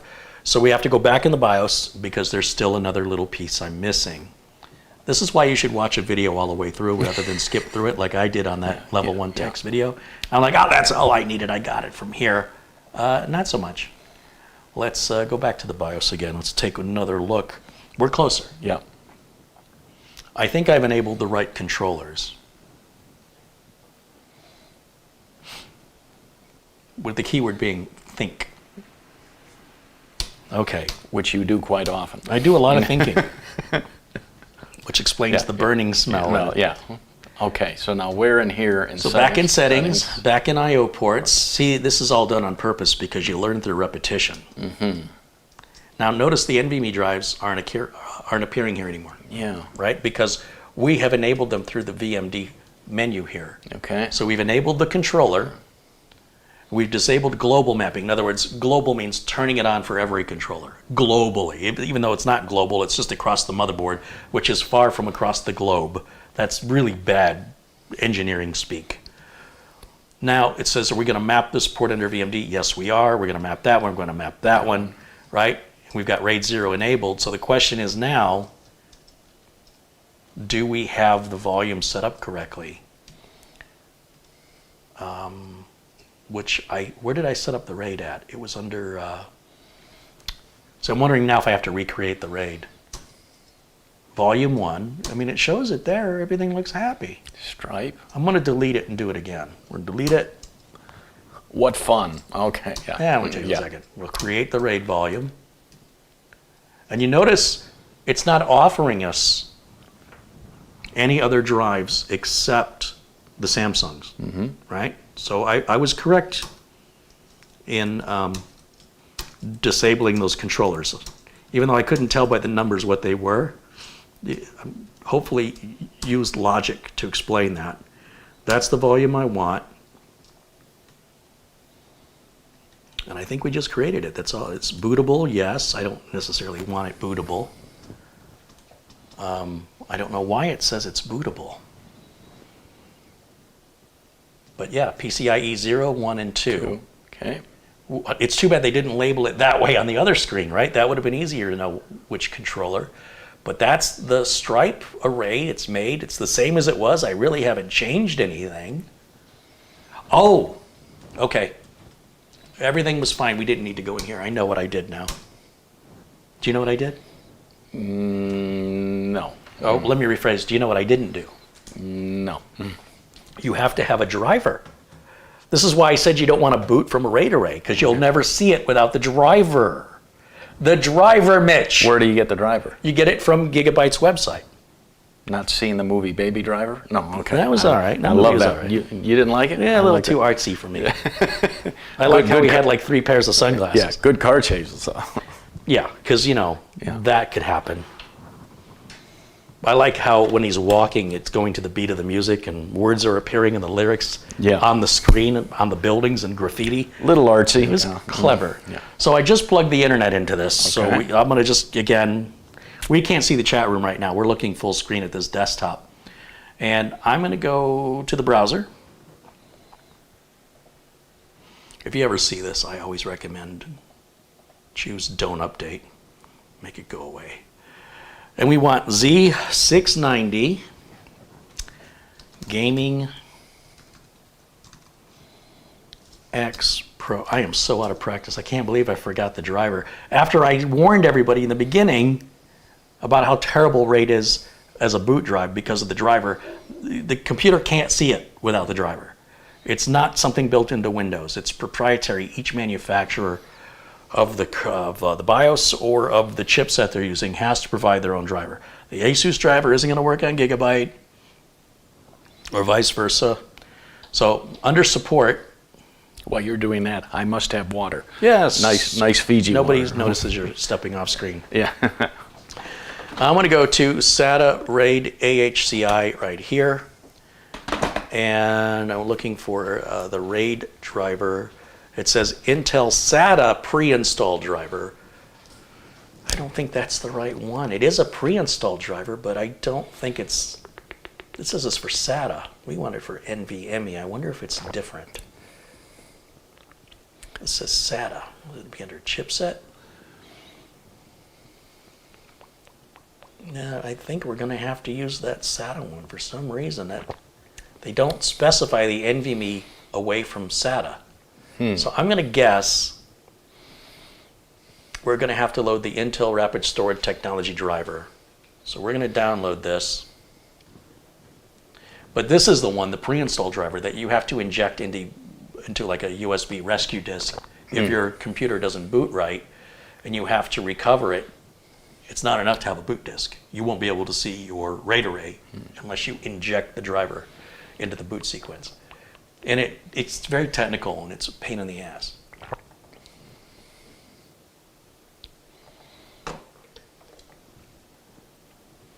Because it makes you go faster. Yeah, you're going to work on it for an hour so you can go 3 seconds faster. Think it through, folks. Think it through.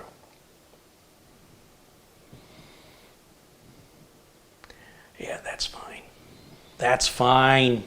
So now we're going to load this driver. I don't know what happened here. There we go. Okay, now that, when it loads, should tell Windows how to look for the RAID driver. So you say. Maybe. Got to reboot? I don't know yet. I just want to go under disk management, see if it offers us anything.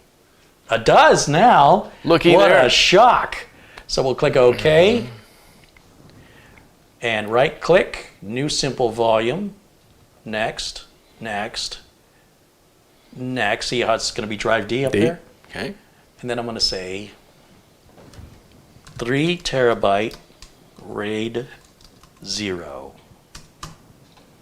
Huh? Huh? Nice. How you like me now? Nice. Not such an idiot now, am I? No comment. All right. And looky that, folks. Crystal disk mark. Here we go. Isn't that amazing? Okay. All right, now let's take this one step at a time. I don't want to overwhelm you with too much information. I know how much it hurts your head. Okay, yeah. So this right now is our C drive. That's the Sabrent Rocket Gotcha. Q. And we're just going to do the read and write tests on this drive. Just this upper test. Okay. Right? It takes like 2 minutes. And this is good speed, by the way, for this kind of a drive, for the price and the capacity. Ooh, okay. You know, we're at this is a Gen 3 drive, which is going to peak out about 3,600. That's about as fast as you can ever go. Okay. Unless you have caching turned on or something, right? Which some of the Samsung drives let you do through the Magician software and report crazy numbers that are just cached, Okay. right? Not true performance. I suppose it could be true performance if everything you're loading is cached.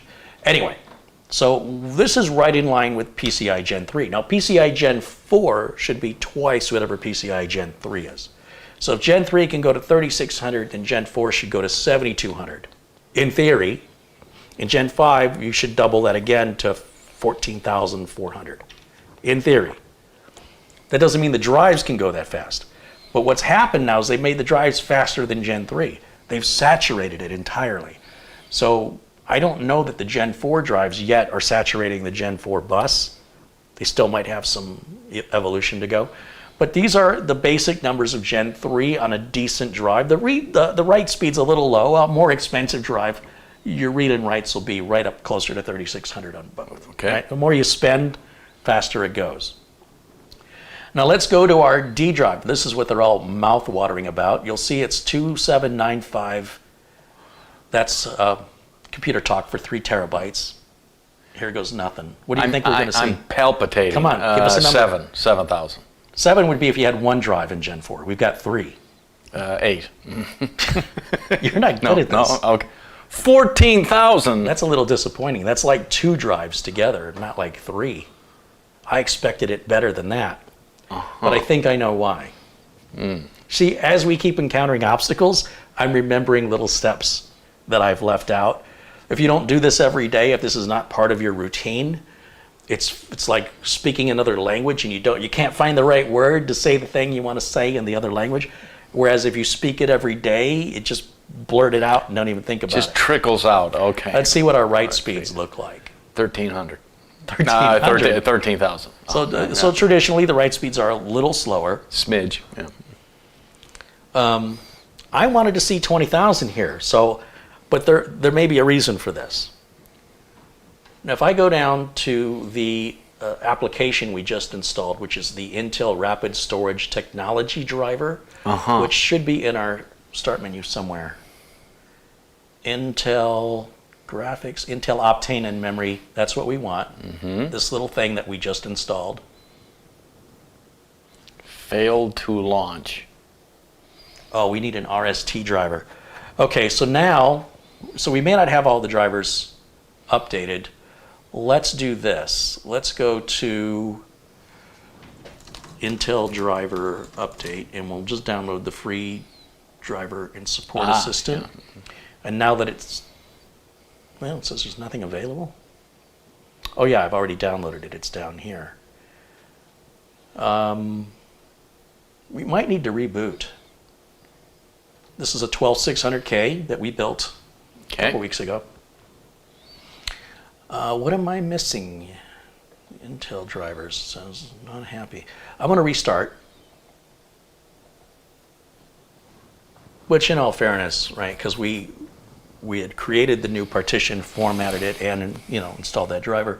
So there may be that a reboot's necessary for that. Now we'll see how quick this reboot. Well, this shouldn't make a difference because we're still booting off the same C drive that we were. Yeah. So this should be exactly the same. If we wanted to boot off the RAID away, we're right back to needing that driver, that pre-installation driver.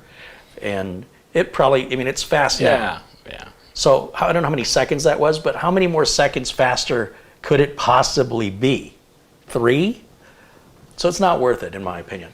Now, let's see if I can launch that Intel thing now. Intel, Optane, and memory. That's better. You have to accept the license agreement. I don't want this notification. Whoa, excuse me. Scusa. Oh, whoa. No more VMDs. Okay, all right. Mm-hmm. If you wish to create a RAID volume, we don't want to do that. We should already have one. Volume 1, RAID. By default, this used to be disabled. Okay. So I was thinking I was going to have to turn write cache buffer on, but I like that. Wait a minute. Cache mode off. Modify cache mode. Write back, write through, read only. Configure the cache mode to achieve optimal performance. All right, well, I don't know. Let's do write back. No likey. Off now. This cache mode improves data security since the system assumes data is only available after it's been safely written to. Read only. That's the one I want right there. Oh. Okay, that looks good to me now.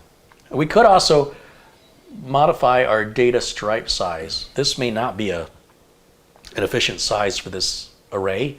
I'm not sure. Again, I'm way out of practice on this.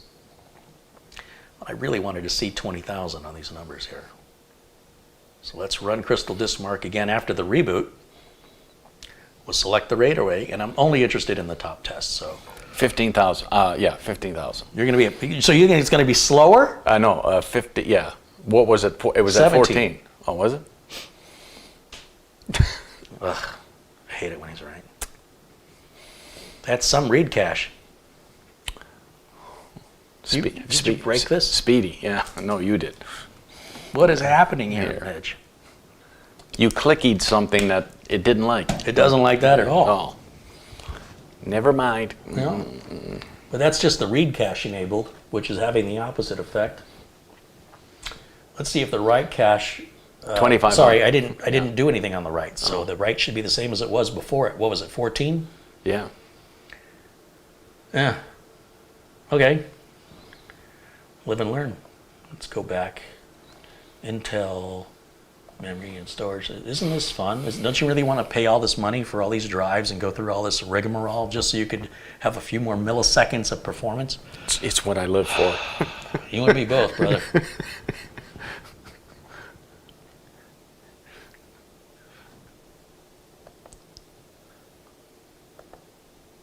No.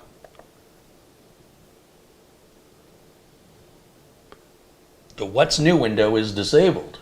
Good. Automatic rebuild on hot plug is disabled. Perform VMD remapping. I don't even know what this means. If you wish to create RAID volumes or use Intel Optane, I don't want to use Intel Optane. I don't know what's going to happen. I don't know what this is going to do. I'll stand back. Do you smell something burning? Yeah. It's my cologne. All right. Ode de choy. Yeah, quite pungent. All right. Now, we're going to reboot it again and see what happens. Apparently it's, oh yeah, here we go. Let's go back to the Intel software. I should really just drag this thing out onto the desktop because I think I'm going to be using this quite a bit.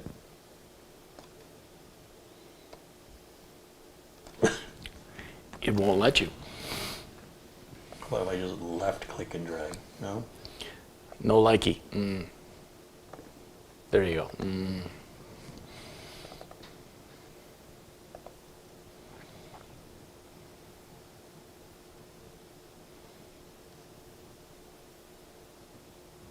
This, oh, I see what it did. It added all this.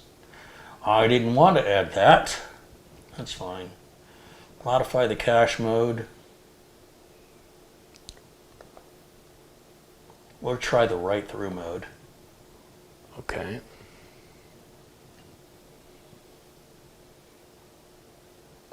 wonder if you have to reboot between settings. I probably should have did that first. Because how does it save it? No, I mean, it's saving it in, presumably in the controller live, like hot changing. You're doing a C drive. Oh, darn it.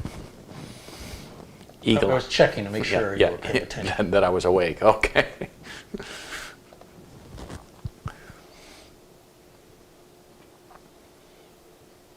$15,000. It better be 17 or higher. Missed it by that much. What am I missing? Hold on. Wait a minute. Just one cotton picking minute. Something ain't right.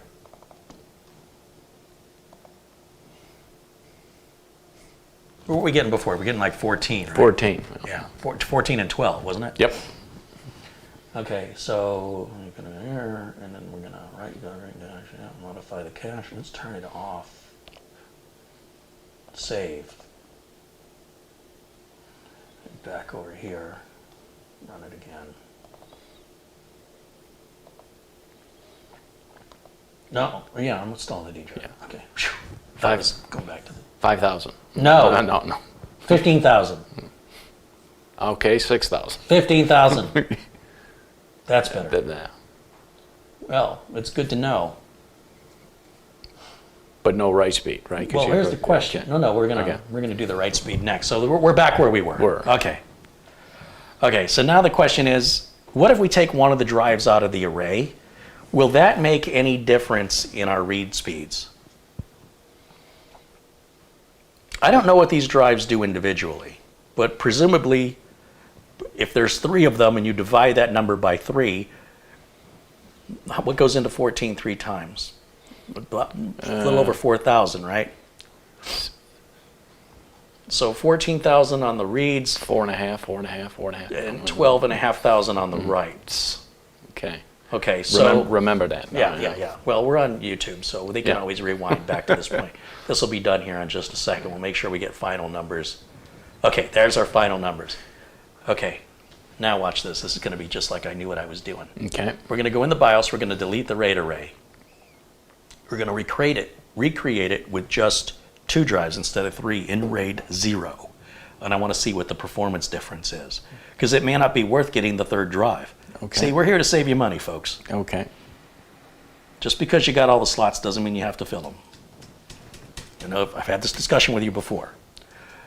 I/O ports. Volume RAID. Delete. Yes. Create a RAID. RAID 0, and we'll use this one. Doesn't matter. Right. And this one. And that's it. And I guess the software turned us back on global here, which is why this is back in. Okay. So let's see, does it say global back in? So the software controlled the BIOS setting here. Yeah. No. No, it didn't. I don't know why. Oh, but it turned this one on. Okay, save and exit.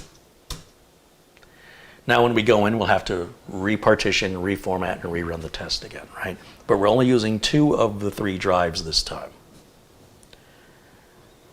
And I apologize, we cannot see the chat room right now, guys. We will get to that here in just a moment. Let me do this one test. So whatever anybody's saying, we cannot. We are blind to it at the moment. I really need to get a 2-monitor setup in here, but then there won't be any room for the cameras. So I'm not quite sure how to solve this problem, but something I'll definitely configure with Studio C when that time comes. Disk management, now it should detect a new drive. It does. You must initialize. So it's actually, this is pretty interesting. It's seeing the drives. Look at here. Gotcha.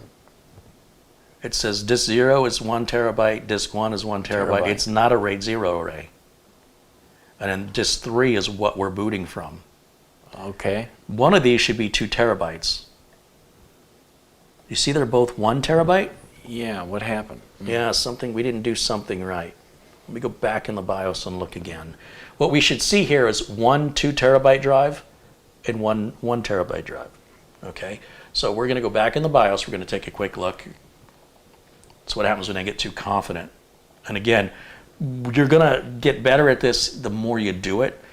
And the way Asus does it, and ASRock and MSI and Gigabyte, they all do it differently. But I guarantee you're going to have to go in the BIOS, you're going to have to find the submenu, and there's probably two different areas, like in this case VMD and Intel Rapid Storage Technology, which, by the way, you're not going to have likely on an AMD system. You missed it. Yeah, I missed it. It's fast. Yeah. Just booting to the regular NVMe without a RAID, it's fast. Let's do this again. This tricks me as the post time is just crazy fast. Okay, I'm going to press delete.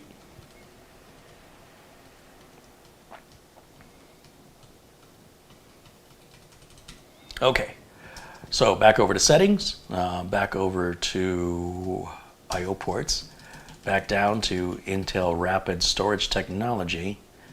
And it says these are non-RAID. So I guess I didn't create the RAID volume. Select the disk. We're going to do this again. We'll select this one, and we'll select this one. And then I have to hit create volume. Now it shows a 1.8 terabyte normal. That's good. Save and exit. That should be all I have to do.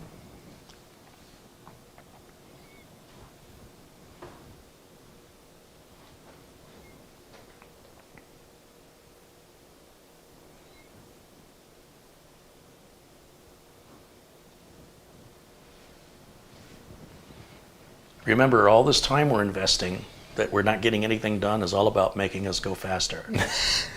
Keep telling yourself that. Okay. All right. Disk management. Let's see what happens this time. Now there's only two. It doesn't tell me which is which. That's fine. Okay. Disk 0 right here. That's our 2 terabyte. Yeah. New simple volume. D. Next. RAID 0. 2 terabyte. What's RAID stand for, Mitch? The bug spray. Okay. Redundant array of independent disks. Some people say inexpensive disks, right? But isn't that really depending on how much money you have? What's inexpensive to you may not be inexpensive to me, but what is independent is true no matter what. Therefore, redundant array of independent disks is the logical and reasonable translation of what that acronym stands for. Now you want to make the other one ABCD. I'm not even going to do the other one, right? Because I don't want to confuse myself any further than I'm already confused. We'll go back to disk mark and select drive D. And I'm curious what sort of number. Oh, it's already on drive D. Let's see what kind of numbers we're going to get on those. 15,000. It's not going to go faster. Well, maybe it could. It actually could go faster. Sometimes, you know. So what was their thing? 14,000. It was at 14. I think it might. It didn't. It only went down 1,000.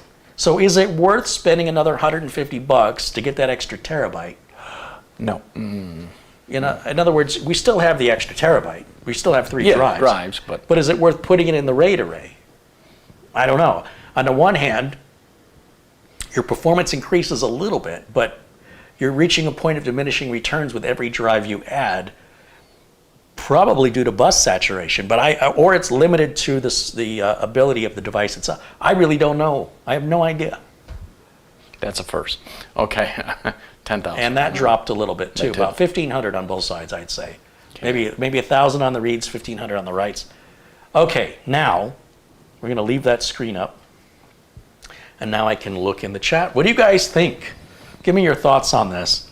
2 drive array, 3 drive array, or just use a regular NVMe drive. I'm kind of curious. Oh, you know what? You know what, Mitch? We should actually do the last drive in the array just to see how it performs by itself. You were correct. Okay. So let's go back to disk management one more time. Let's go to that single 1 terabyte array. But remember, it's on the RAID controller, which may not be as efficient as the default NVMe controller. Okay. So it may actually run slower in RAID mode. Okay. Even though there you go. It's going to operate as a single drive on the RAID controller. Just call it new volume. Yeah. Okay. Okay. Does that make any sense? Are you following what I'm saying? Did I go over your head? Riveting. All right. Where's the E? Well, I think I have to close and reopen so it refreshes the drives that are available. There it is. Okay, so this is a Generation 4 NVMe drive on the RAID controller. 6,000. It might do 6,000. 7,000. Ah. I mean, that's not too shabby. I was expecting 7,000 times 3. That's how I got to 21.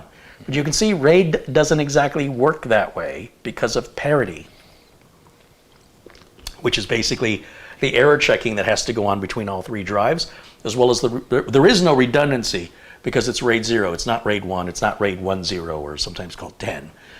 And RAID 5 would give us some redundancy. Be kind of curious what the performance of a RAID 5 array will be. Let's do a RAID 5. Okay. All right, so 7,000, 5,000 on a single drive, Generation 4. That's a Samsung 980 all by itself on the RAID controller. All right. Again, if we turn off the RAID controller, those numbers might be a little different. But let me let that test finish. Any day now, that'll finish. We're good. We'll close. We'll close. And just for the sake of being thorough, since we have 3 drives, the RAID 5 array will give us the ability that if one drive fails, we won't lose any data. RAID 0, if one drive fails, we lose everything. Don't like it. Well, that's what backups are for regardless, because if someone steals the computer, you're out of luck either way. So you always want to have offsite backups regardless. But the reason you're most likely going to lose the data statistically is for drive failure. So let's go back to settings. Let's go back to I/O ports. Again, I don't know why it's a port. Yeah. That's like a serial port, a parallel port. I don't know why it's just bad phrasing. Intel Rapid Storage Technology, let's go ahead and delete. Any ship and port? Okay. We've deleted that. We'll create a new RAID. It's going to be RAID 5. Well, I have to turn RAID 5 back on. So remember, we go back to VMD setup, and I have to go down here. I'll tell you what, I'm going to turn RAID 0 off just to avoid any confusion. Okay. You could leave all these on, by the way, but I'm RAID 5. special. Okay. And we'll go back here, and I don't know if I have to reboot for that. Let's see. Create a volume. Yeah, I'm going to have to reboot for that. Okay. So we'll reboot, and then we'll go right back into the BIOS. If I'd have left all those two enabled, I wouldn't have to do this. So just a step you didn't have to take. It's just my OCD. So we'll go back to I/O ports and back to Intel Rapids. I probably should just use the arrow up rather than going all the way down. And then we'll go to create a RAID array and volume 1, RAID 5, and we'll select this drive, and this drive. Oops. And then create volume. It's done. Hit escape. And you'll see the total size is still 2 terabytes. We lose a drive in redundancy. So we're using all 3 1 terabyte drives. You lose 1 terabyte. That's how you can recover if one fails. If any of the 3 fails, each one has 2/3 of the data on it, so it can recover the missing drive. Now, if 2 drives fail, you're screwed. Yep. But if 1 drive fails, no big deal. The system still works. Then you can turn the system off, replace the NVMe, and it'll automatically rebuild itself. And you can use it while it's rebuilding, but it'll be a little bit slower than you're accustomed to. And depending on the size of the drive, it might take a few hours. Okay, so now we're in RAID 5. We'll go back down here, right-click, Disk Management. It recognizes a new drive. We click OK. There's the 2 terabytes. Right-click, new simple volume. Next, next, next. And we'll just say this is a 2 terabyte, even though it's really 3 terabyte. It's 2 terabyte RAID 5. RAID 5, because that 3rd drive is redundant.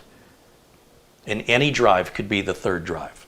It doesn't actually mean a physical 3rd drive. It means any of the drives can fail of those 3, and you will lose no data. Got me? You hear me? You picking up what I'm putting down?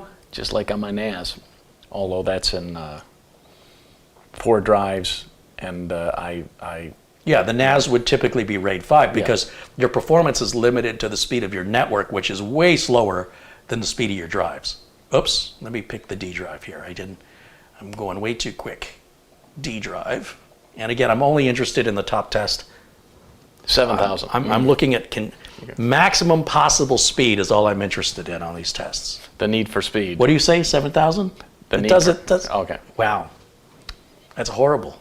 That's worse than a single drive. Correcto. Okay, well, let's try some. I don't even want to let this continue. Let's get the RAID speed, because I want to try caching with RAID 5. 1,000. Maybe, because the caching has got a benefit. It doesn't make any sense that you'd want it to go slower. That's horrible. Horrible. Just horrible. Okay. Let's just see what the RAID speeds are. 4,000. You might be right, 4,000. I don't know what's going on right now. Oh, jeez. Alrighty then. Well, if you want to buy a lot of money worth of super fast NVMe and make it crawl, that's how you do it. Okay. But this is where we get into all these little nerdy details. So we go back to this Intel Optane memory storage thingy, and we can take a look at what our cache settings are now. Now it's recognizing this as a RAID 5. It's still enabled. Let's modify the cache mode. And let's turn the cache mode off entirely. Doesn't seem to be playing well with Crystal Disk Mark. Probably got to reload. Did you see how it turned itself on like that? Yeah. What do you think now, Mitch? 7,000. Oh. That's a little closer to on part of the RAID 0, isn't it? Yeah.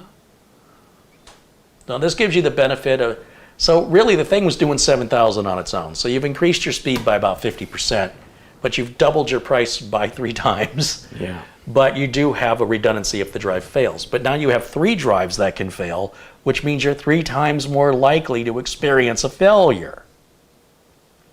Think about what I'm saying here, folks. This isn't complicated. Now, the difference between 7,000 and 11,000 is about, I'm loading applications and games, just a few milliseconds. Now, the write speed is dismal. That's freaking horrible. Ugh. All right, let's try the write cache, just out of curiosity. Maybe the write cache will benefit us. Let me go back over to this. Because it's the right cache. All right. And it's on the right side of the screen. Yeah. Let's turn on the write cache.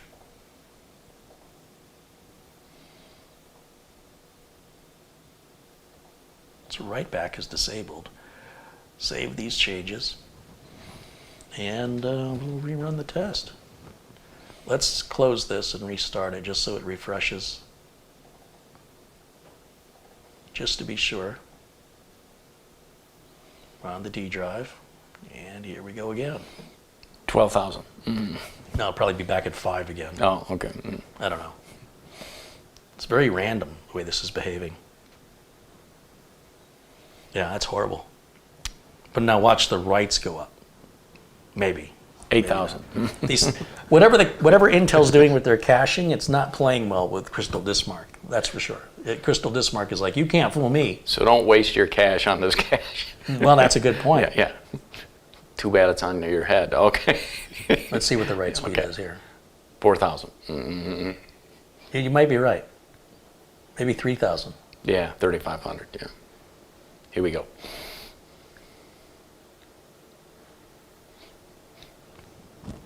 I nailed it, didn't I? Yep. It's tough being right all the time. Doesn't make a lot of friends. People don't like it when other people are right. Got to give other people a chance to be right, even if you know the answer. Just step aside and say, "Oh, thank you for telling me," and they'll like you better. But notice our stripe size is way off. Look at this. Look at our stripe size here. Okay. Data stripe is 32K. That's not good. I don't think it's good. Let's change that stripe size. So usually when you go with defaults, that's the way to go, but in this case, maybe not so much. The stripe size is going to be optimal depending on how many drives you've got in the array and what size each drive is. And then there's a mathematical equation for this. Or at the end of the day, you can just mess around with it until you just keep picking different numbers until you find the one that works well. If it's too small, hit delete. If it's too small, it's going to run slow and affect performance. If it's too big, it's going to run slow. So you're going to figure out where it is. And it's going to be 16, 32, 64, 128, 256, 512, 1024. We'll see what our options are here. What did you do today? We set up and configured RAID arrays and tested for write speed and read speed and sequential testing. Yeah, we better check to see if there's anybody watching. I think they all tuned out. There'll be a negative 100. How does that happen? How do you get negative viewers? Negative viewers. I/O ports. Why do I keep going all the way down? Look, when I go in here, it starts here, right? Right. All I have to do is go up. 2. I'm such an idiot. Okay. So do you see here? It says stripe size. Well, it says strip size. That's interesting. I think they're missing the letter E there. Yeah. Put your dollar bills away, Mitch. It's not that kind All of strip. We're going to delete this RAID array, and we're going to create it again. Gotcha. Okay. Create a RAID volume. RAID 5 parity. Gotcha.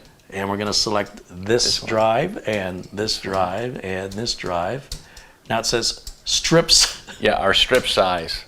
Our choices are 16, 32, 64, 128. Now, honestly, on a sequential test, 128 is probably going to be where we want it. Okay. But it may not perform well on the other tests. So just for grins and giggles, we're back to RAID 5. We'll create the volume, which we just did, and then we'll hit F10 to save and exit. And here we go again. My back is hurting. Is your broken ribs contagious? Got a weak back? I don't know what's going on. How long have you had it? I'm short. Short people are supposed to not have back problems. That's my rule. I made that up. Yeah. I'll tell you, the boot's fast. I'll give you the boot if you don't figure it. Okay, we're going to do this again. This is 0. Again, it's all 3 drives totaling 2 terabytes. We're going to new simple volume. All they did was change the strips. The strips, yeah. Oh, gigabyte. Test strips. Okay. Oh, gigabyte. In your poor English translation. New volume, RAID, strip 5. Stripe 5. No, RAID 5, 120. There you go. Strip. Okay. It's a strip. Okay. All right, that's quick. Let's do it again. Now, watch our numbers on Crystal Dismark. But again, our sequentials are going to not be good. I'm on drive D. Yeah. I keep thinking it's defaulting to C, but thankfully it's remembering the last drive. So what's your guess on these numbers? 1,000,006. 6.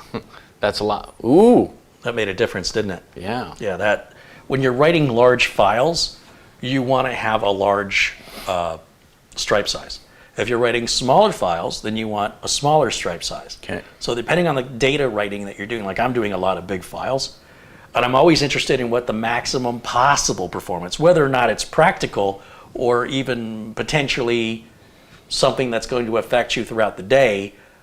I'm just interested in the actual potential, right? So this is maximum actual potential. Now that does raise a question. Now look what it did to our write performance.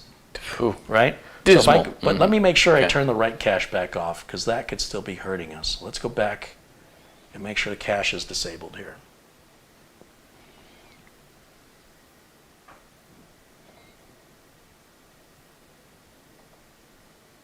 Yeah, see here? Let's turn that off. And let's run this again.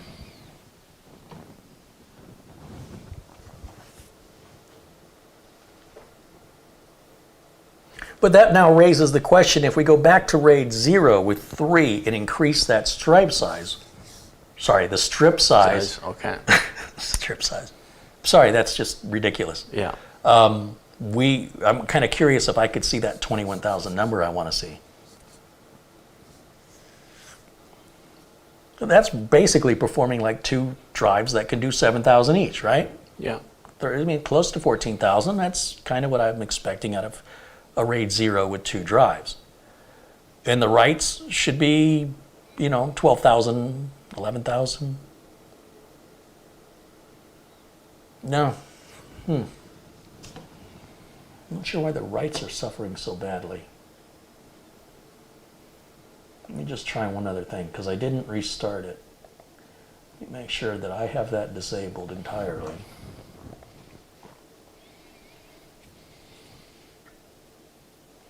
Now, there's other hard drive testing software that might be better for this than Crystal Disk Mark, but the minute you start blending all your different testing software, the results can start to get very, very confusing. I mean, the write buffer caching is on. What would happen if we turned it off? I mean, how much worse could it get? That's pretty horrible. On the other RAID arrays, it was the opposite. They were performing horrible, and then I found out that the write buffer caching was disabled by default.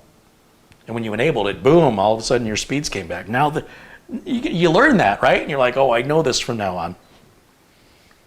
And then they change it up on you, and they change what the default is and how it behaves. So welcome to technology.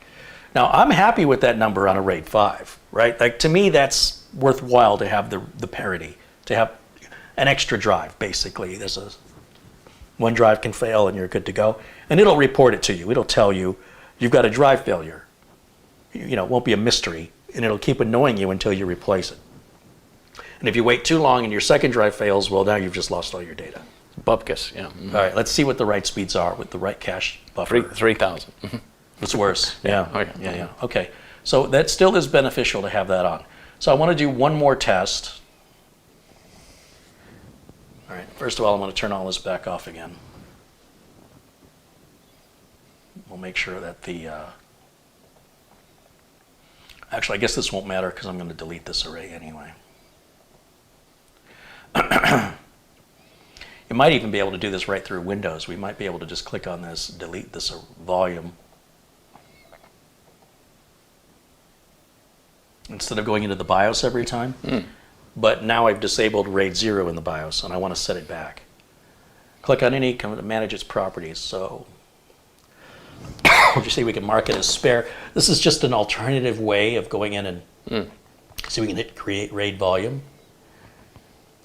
PCIe, RAID 10, RAID 5, RAID 1, RAID 0, and I've disabled these in the BIOS. So guess what I'm going to do?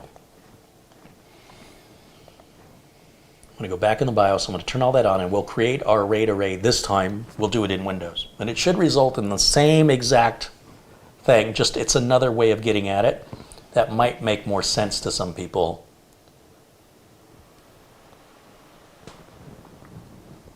I'm old school. You used to have to do it through the BIOS. Nowadays, you can do it either way, as long as you've got it enabled in the BIOS.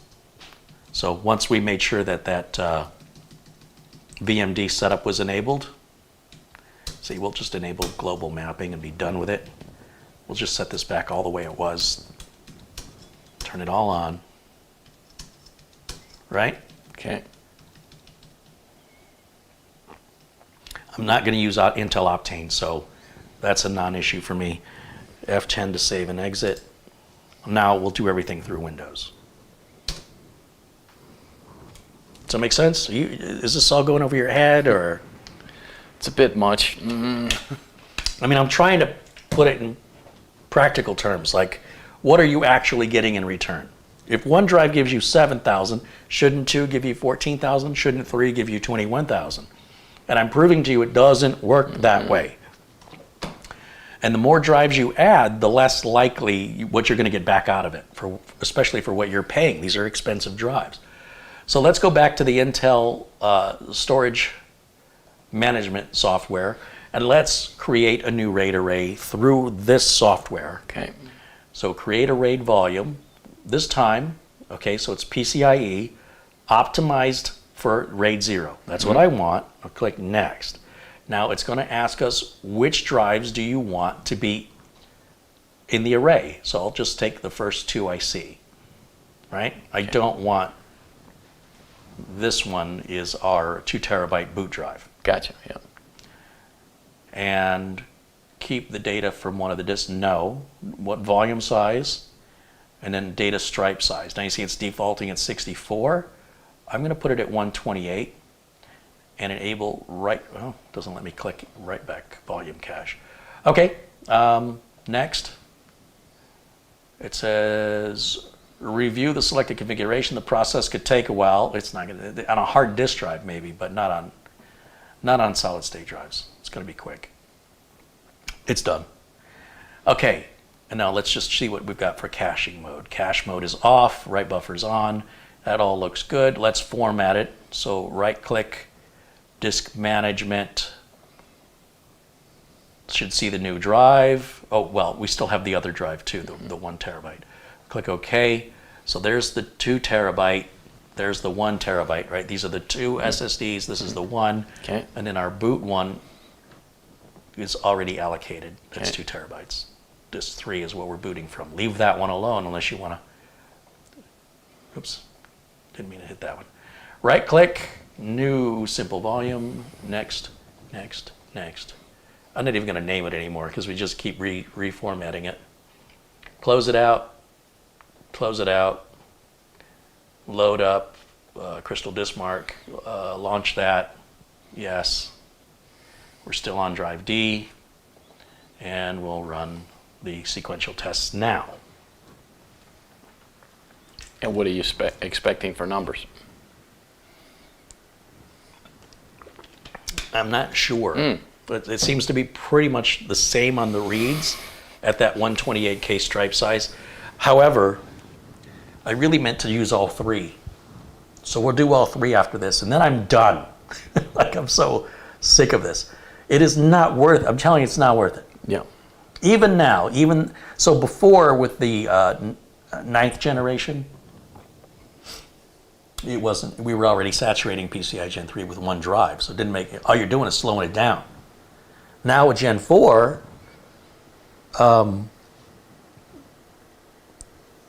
you're getting a little bit more speed, but it's the difference is so minimal. Now that write speed is much more reasonable. Okay, but it's only 3,000, no, it's about 4,000 more. Not quite double. So I want to do one more thing, okay, and that is I want to go back to the Intel management here. Let's get rid of this Crystal Disk Mark. Okay, now this time, let's delete this array. Create array, settings, how do I?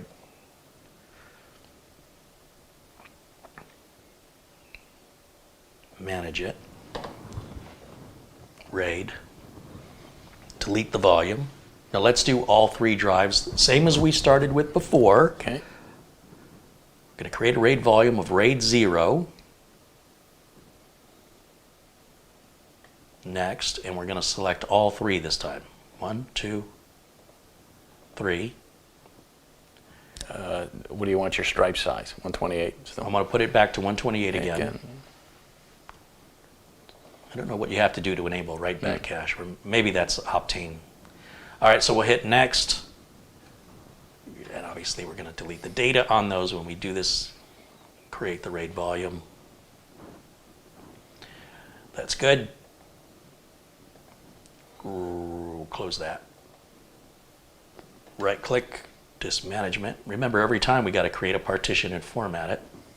Now we're at 3 terabytes. Okay. Right, that's all 3 combined. New simple volume. And I just wanted to try the double stripe size just to see how that affects our performance on large file transfer, which is basically what's happening on this main test. Because your large file transfers are going to be the fastest way. When you're moving a bunch of little files, there's a lot of little file maintenance. It's got to add the index to the file location and file name and where it is in the directory. So here we go again. It's still on drive D. It says it's 2795. That's the number up here that represents our 3,000 gigabytes. And it's not really any better from 2 drives to 3 drives with the same stripe size, that 128K stripe size. And let's see what our write speeds. What do you say, Mitch? What's the write speed going to be? 11,000.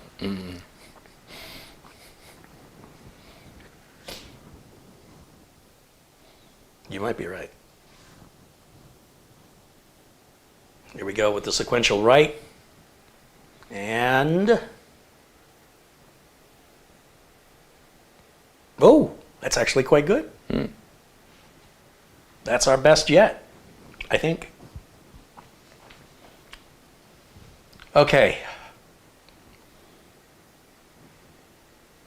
One final. I know I said I was going to do one more, but I'm going to do one final We're going to go back in here. Since I don't have to go in the BIOS anymore, let's have some fun. Let's delete this array.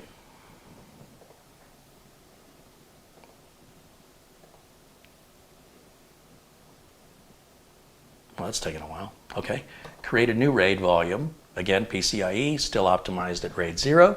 We're going to do exactly the same thing, but we're going to change our stripe size to the smallest size. Watch this. I'm going to show you how this affects performance. But again, it depends on if you're writing a lot of little files or you're writing a lot of big files. I write a lot of big files, so that's just the way I am. I'm dealing with large video files from, YouTube.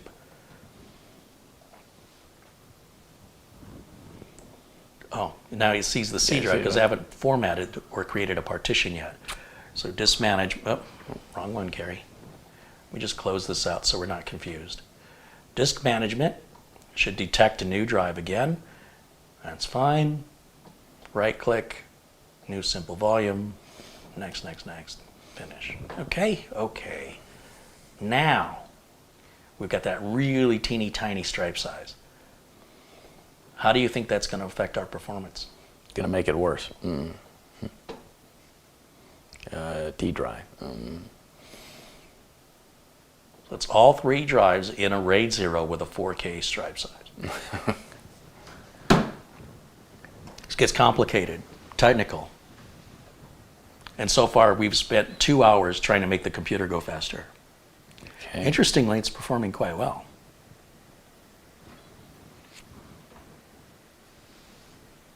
Let's see what our writes look like. It's got one more read test, does 5 of them. You see at the top of the screen up here, it does 5 of 5. Yeah. And now we're going to wait for the cache to clear for an interval time, it's 5 seconds. And then it's going to start the sequential write speed, and then we'll see what we get on the... Well, those are the really good numbers. Okay, it's doing the first one. Here we go, first of 5. A little worse, but overall not terrible. I'm going to stop this, and I'm going to do all the tests on this, because I'm curious what our 4K writes are going to be with a 4K stripe. Okay. Those should look really good. And while we're doing that, now, what has anybody been saying in the chat room the last hour? Because we haven't seen nothing. With all 3 people watching? Okay. Hey, I will have you know, what do we have? 580 people in the chat room. Where are you watching us from? Tell us where you are in the world. Because Ison says the devil is in the details, especially when sending up RAID array. There's RAID 0, RAID 1, RAID 5, RAID 10. It's striped or it's mirrored. And then on top of that, you've got your stripe size and how that affects your performance depending on your capacity and the type of files you write. It does get technical. It's not just flip a switch and you go faster universally just because you spent more money. In some cases, you will go slower. Look at this. We got folks watching in Birmingham, Alabama, the UK, the Netherlands, in Texas, and in Slovenia, and Finland, and in northern Michigan, and we've got Canada, Puerto Rico, as well as Surprise, Arizona, in Kansas, and Sunderland in the UK, Slovenia. We've got more in the UK, in Montreal, UK, and more Finland, and Ohio, and Scotland, and hey, in Compton. You got Bob Connors joining us in Alpena, Michigan. Memphis, Tennessee is where John joins us, and Stan is in Kent in the UK. Michael Dane, Pluto, that's good. He's from Pluto, that explains a lot. There's Marios from Greece, and Mike joins us from Aberdeen, Scotland, and there's Newman from Tennessee, and Fred joins us from North Haven, Connecticut. GM is in the Great White North. Robert joins us from London, Ontario, Canada. More from Ohio, Utah, the Bronx, and New York City, as well as North Carolina. Look at that. And look at our numbers, Mitch. Okay. Look at those 4K numbers. I got to go full screen again here so everybody can see what we're doing. Full screen for Mitch and I. See that 8,578? And then we'll let it do the writes because I'm just kind of curious how far that's going to go. And we'll turn camera 1 back on. We can just put us, yeah, we're right up there. That's good. We're not blocking anything. More from Kansas City and let's see, Quebec and Washington, D.C., as well as Windsor, Ontario, Canada. Ayrshire, Scotland. I've never heard of that. Ayrshire?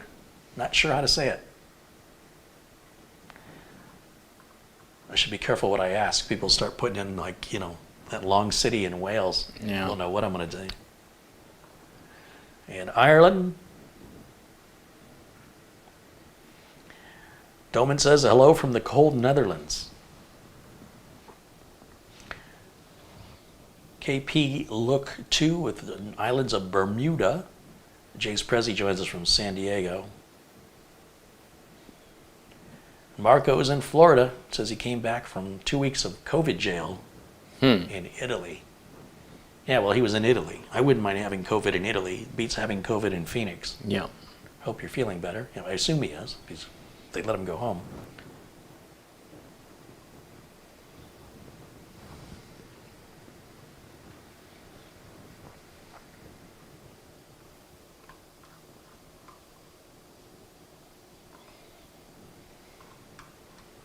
So I don't know if anybody sent any super chats, but YouTube is not sharing any information with me over the last hour.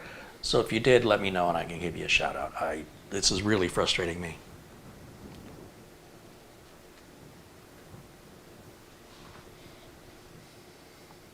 Randall had his right foot amputated at midfoot due to diabetes.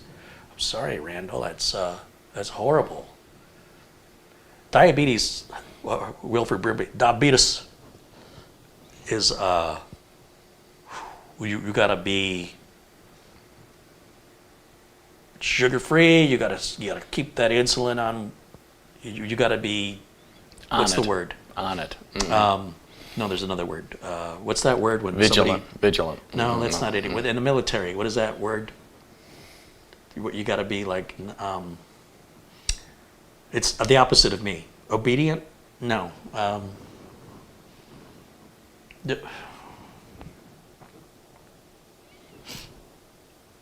seriously can't think of the word. Prepared? You got to control yourself. What's that word?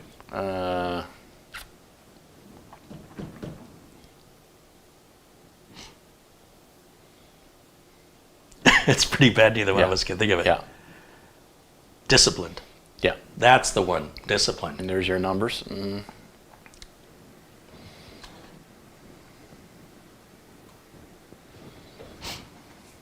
Randall says it's okay, Carrie, happens to all of us. Just got to stay on top of that, Randall. Do what you can to.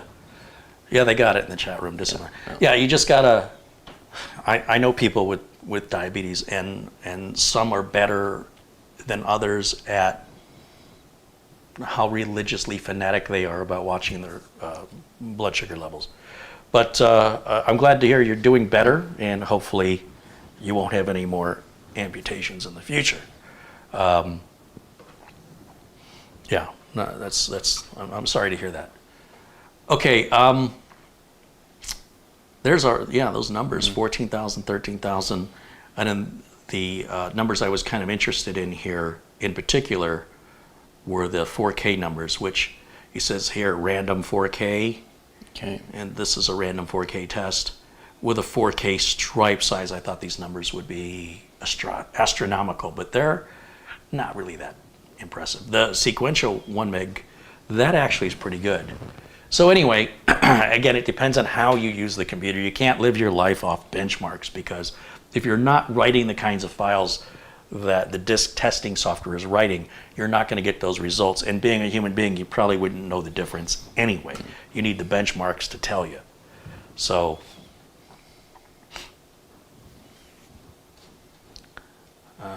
yeah, there he goes. Peter Vigian gives us the name of the city in Wales that I'm not going to do. Not doing it.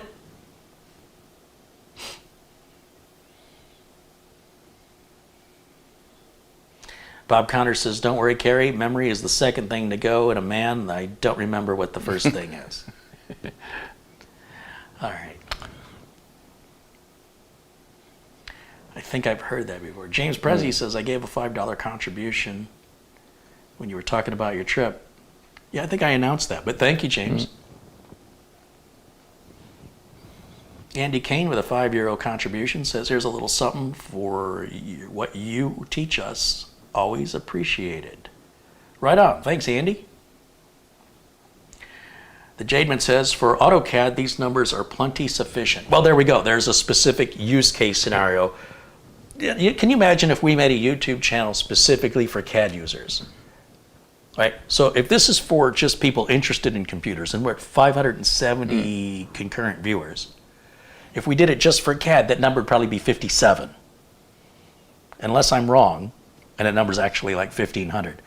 I would think that by narrowing down the focus of the audience, we would get fewer audience members. So CAD would be bad. But yet, when we showed, well, I don't know. I mean, I'm making an assumption. How many CAD users are there compared to how many computer users are there? And how many of those are going to watch a YouTube channel, specifically when it's live? But yet, we did the video on enabling the WS option on the Synology NAS so it will appear when you're browsing your networks on a Windows network. And I thought, well, how many people could have a Synology NAS? That video, well, it's not one of my most popular videos. It performed better than my average video. And I thought, wow, there's a lot of Synology users out there. And they're like, thank you for telling us. I had no idea. Yeah. I mean, that thing, the videos normally get like 12,000 views in a week. That video, I think, is like 40,000, 50,000. I don't even know anymore. Let's take a quick look. Let's see, YouTube. Let's see, Carrie Holzman. Oh, wrong keyboard. Carrie Holzman NAS. Nope. Wow, I got a lot of NAS videos. And here it is. This is why you can't browse Synology NAS. 30,000 views last year. And with your NAS being broken, we shared that a month ago, only 8,400 views. Why choose NAS drives over desktop drives for your NAS? 12,000 views, but that's 2 years ago. Okay. I did a Seagate NAS review 5 years ago. That's only at 17,000 views. And then I did a NAS and NVIDIA rant 5 years ago. It's at 27,000 views. Now, my installing and configuring the RS-816, which is my most recent one, I did a month ago, almost did 8,000 views. So that's falling short of about the 12,000 views we get on builds within a week. We'll typically get 8,000 on the first day, and we pick up another 4,000 the rest of the week. And then after that, the view numbers still go up, but they're just tiny little increments, you know. It's that first week that they hit. So this is why we got to do RGB builds. Okay. Really? You agreed? Yes. Yeah. Worn them down. Planet Cryos with a $5 contribution. He says, I'm from Planet Cryos, deep reaches of space. And Marty, of course. Yeah. Oh yeah, there's Marty, contributes $20. Thank you, Marty. Yeah. If there's the center of the universe, we're the furthest from it.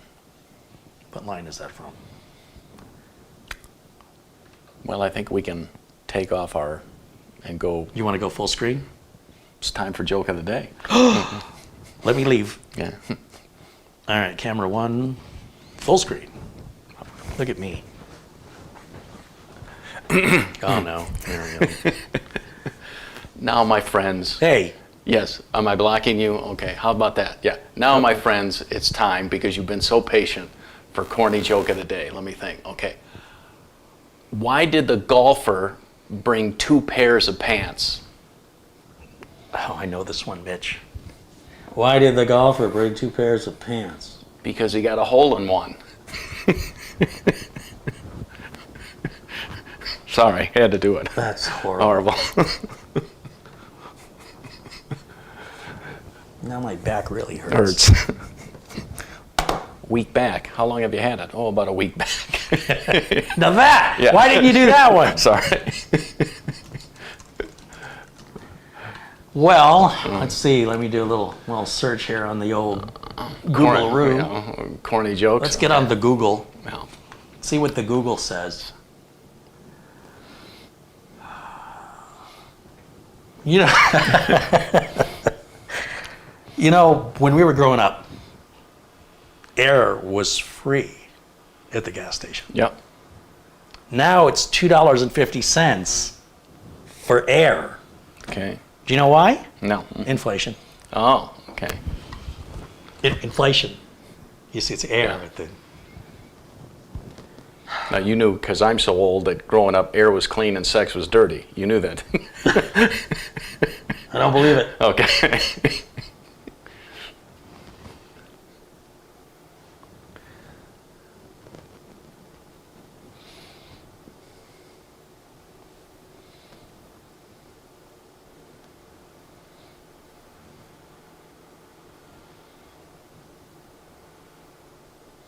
Do you know what the best thing is about Switzerland?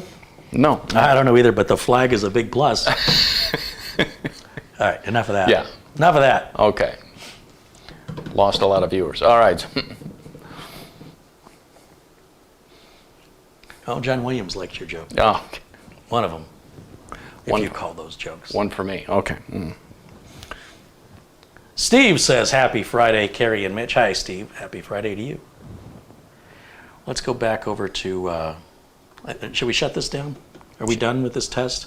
Indubitably. Do I Yeah. want to go another hour and a half no, changing stripe sizes and rate arrays and running a test? Not on your Nelly. Just so you can go a few milliseconds faster and need a driver to rescue anything? Okay, hold on a second. Let me go back here for a minute. And you know what? Just hit the power button. That should shut her down. That's better. Okay. Does anybody in the chat room have any technical questions for us? We got about an hour. We'll handle some questions. What do you feel like eating tonight? I think we're going to do wings, are we? Yeah. I got a coupon. Coupon? Okay. A coupon. My mother would say Q. As Ron White says. Coupon. Coupons? Okay. Ron says, Carrie, with chip prices on video cards so high, would you suggest a built-in video on motherboard and then upgrade later? He's using the PC for photography. That's exactly. Or if you really want to, just buy a pre-built machine like ABS and some other companies out there like Newegg sells. And they're not really gouging too badly on their cards. But understand, you're not going to get a system as good as what you would build yourself. But I've heard of people buying the systems to pull the graphics cards out of them, and then they sell the system, maybe put their old graphics card in it, and they take a few $100 off the price, and then they get a reasonable price on their GPU that way. It's a lot of legwork to get there. But for right now, and I normally don't recommend pre-builds, but that's about the only way you can get a GPU at a decent price on a build. Or build it yourself and just wait. The prices will never go back down to where they were, but they will go down. I consider myself lucky that 3 of my desktops have graphics cards, so.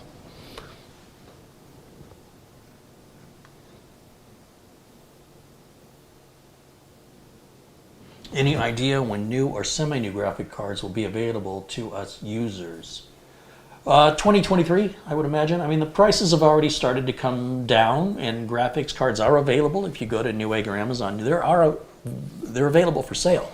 When you want to know when the price is going to go down, it's when you guys stop wanting them. Everybody wants them, and your demand is driving the supply empty. So if the more you chase it, the more it runs away. You need to just stop chasing it, let it come to you. If you love something, set it free. The very fact that you want it is what's causing the price to be high. Just think about that. If nobody wanted it, they'd be giving them away, practically. What's the best CPU and motherboard combo for general office productivity? That's from the Lawn Care Novice. I have the 8-year build. I've got numerous 8-year builds going from generation 8, 9, 10, 11, and I don't think I've done one with 12 yet. And you could spend about $800 and get a fantastic office computer that's rocket ship fast, dead silent, won't have any problems likely, and be usable for 8 years minimum. So just look up my 8-year builds.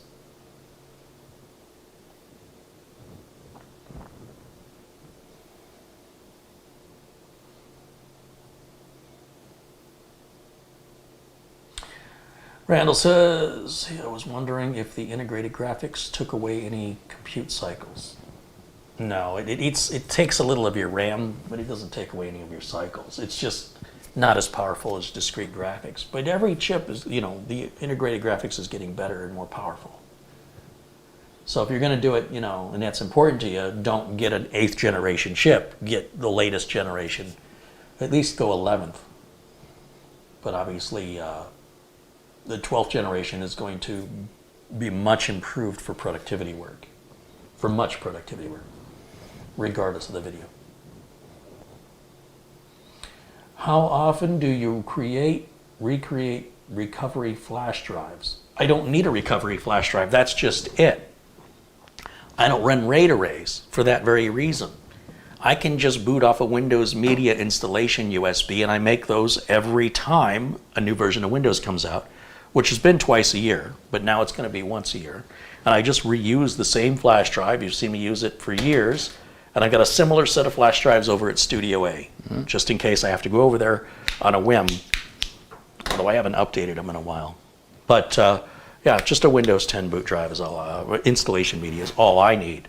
Also, I have drive docks, like little USB drive docks, and I can take a non-working, non-bootable machine, take the hard drive out of it, solid state drive, M.2 drive, put it in a USB enclosure, plug it into a working machine, and access it that way if the customer needs the data off of it.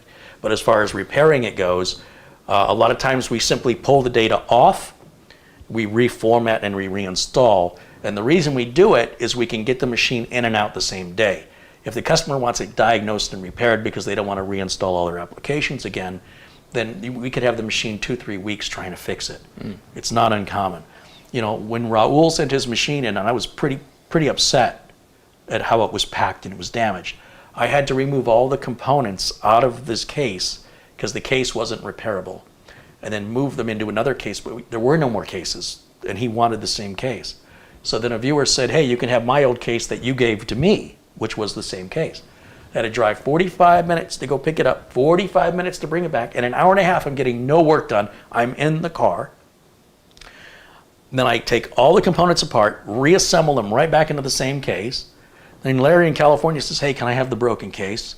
I'm like, man, this thing isn't worth fixing. Please? Okay, fine. So I got to go to FedEx and mail that to Larry.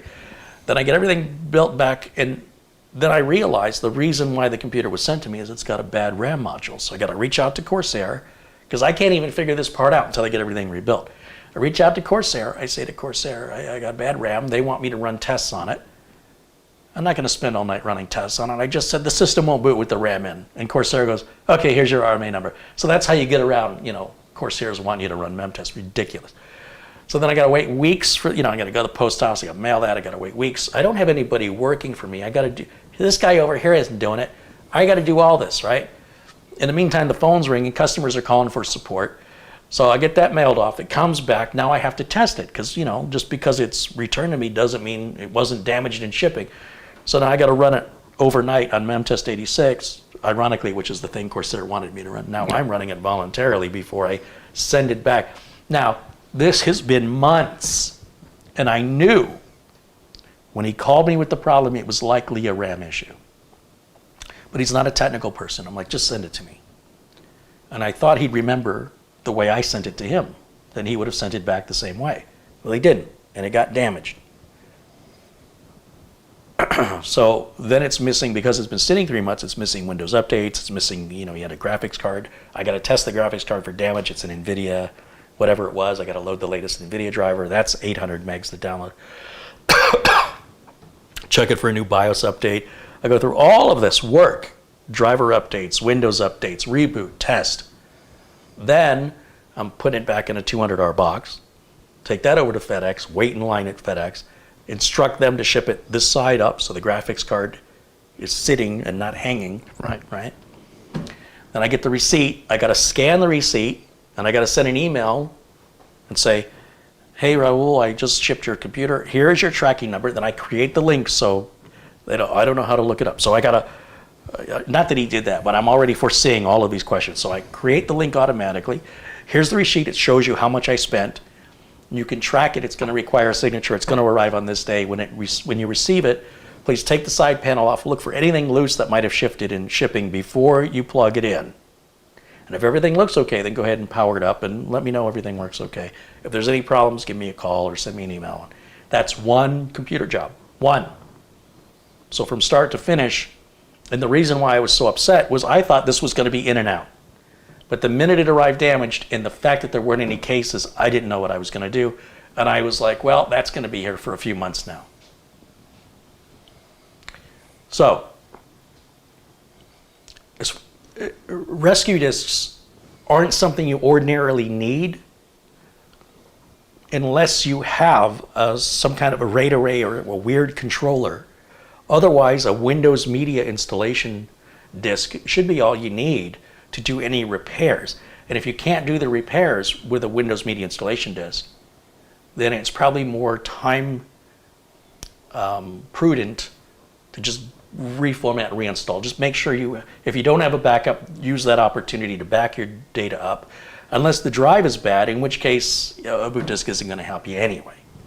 So you should always have backups because everybody who's ever lost data, they lose data a million different ways, but they have one thing in common, and that is they weren't expecting it. A lot of people are like, oh, I'm going to do that Windows update. I better back up first. Well, that's because you're expecting it to go wrong. But that's not usually the way it happens. Usually your computer was running fine last night. You wake up today, it's not working. Oh, I probably should have backed that up yesterday. But you didn't think, why should I? I have no reason. It's like a car accident. Nobody gets in their car thinking I'm going to get into an accident today. But you put car insurance on your car, I hope you do, in case the unexpected happens. That's what backups are. That's your insurance. You go around without insurance, you're going to pay the price for that. It doesn't matter if you got a spare tire. You know what I'm saying? And so that's what that rescue disk is. It's like a spare tire. It might help you in certain situations. In other situations, it's completely useless. It was a good question. It took me a long time to answer that. And I missed the ice cream man again. Oh, there he goes. Yeah.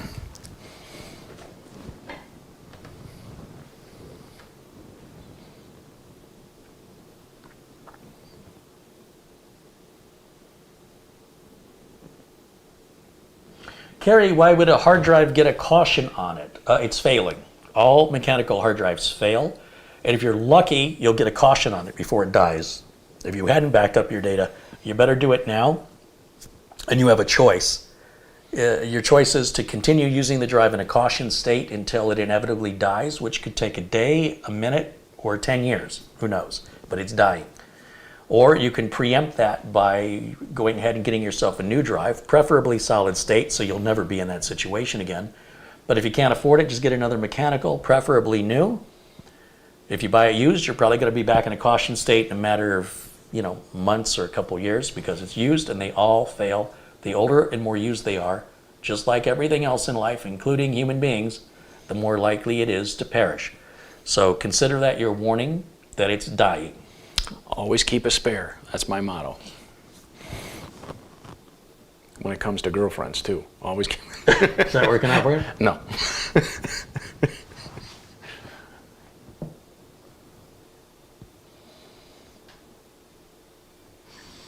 Rashad, Mitch, hope you're feeling better. I appreciate you asking every day. It gets a little less.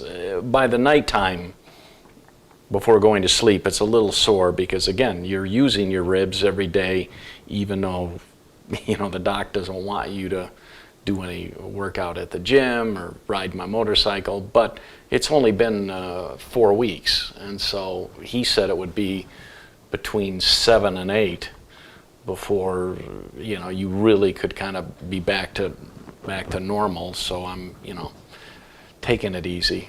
I won't ride too far on Sunday on my motorcycle.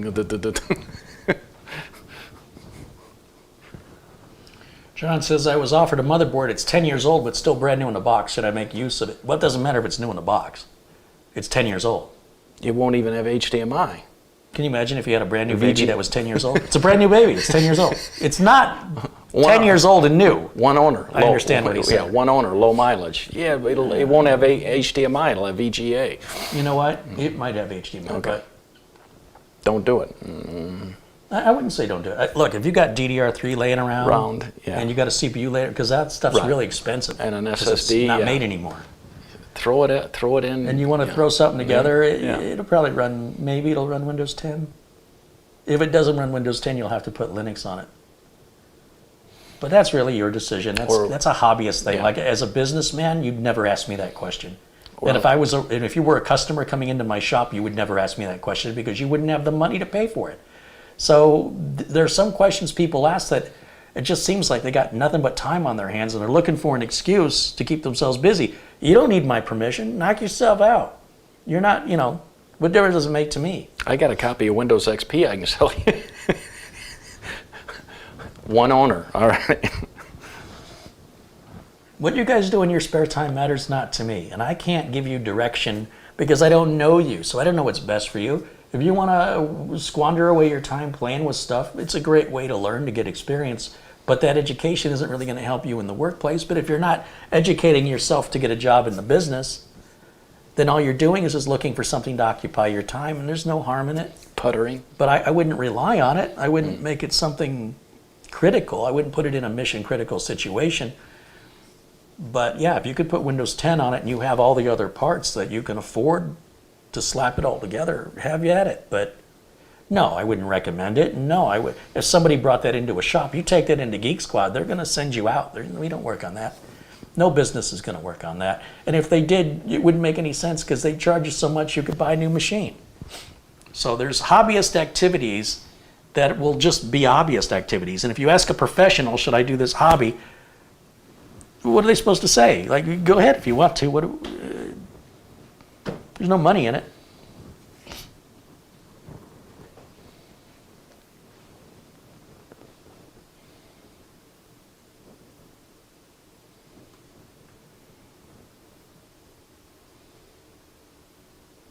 Just got my ticket today to see Toto. Boy, you said ticket. I thought speeding ticket. No. Not the way he drives. Yeah, on Monday, February 28th in Tucson, Arizona, Toto, Dogs of Oz tour. Very excited. Can't wait to see the boys. No meet and greets, of course, but I'm close enough that they'll see me. That's all that counts. Oh no. Look at that. The moderators aren't blue anymore. You notice that? Oh. They just have blue wrenches now. Huh, that's new. Yeah. Isn't that different? Yeah. YouTube just won't leave anything alone. Check in the description of the CDK deals business. There are 30 and 35% discount for the same item. So the 35% discount I think is over. Did I do it wrong? Did I make a mistake? No, I wouldn't make a mistake. Let me see. 30%, 30%, 30%, 30%, 30, 30, 30, 30. That's 150. Oh, I see. I didn't take the old one out. That's what happened. So I got to scroll down and delete those. Thank you for bringing that to my attention. I didn't mean to create any confusion with that. I guess that got by me.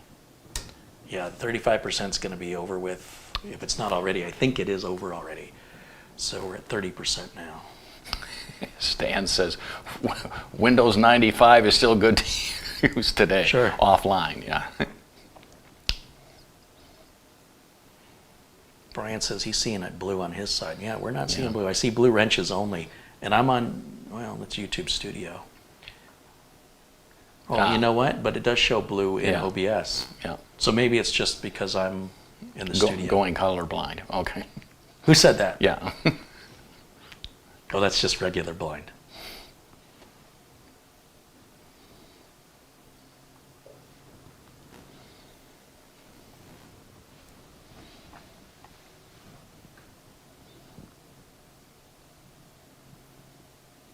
Yeah, they're not blue here on this screen. But again, that may be just because it's my view here.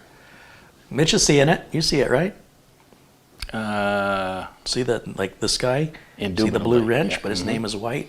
His name is white, blue wrench. I spy. But on this screen over here, they do have the blue. Blues. That's interesting. So I'm not sure what's happening there. Brian says, squirrel! Yeah, that was a squirrel.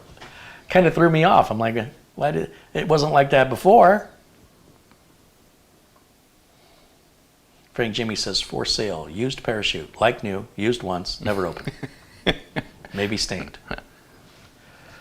Oh, I got a movie that I want you to watch that a guy told me about that I watched that I really like called Old Henry. It's a West. Do you like Westerns? No. Okay, well then that's that. I like space Westerns like Firefly. Oh, this is a new movie. Mm-hmm. This is a movie about It's a Western. action Western about a farmer who takes in an injured man with a satchel of cash.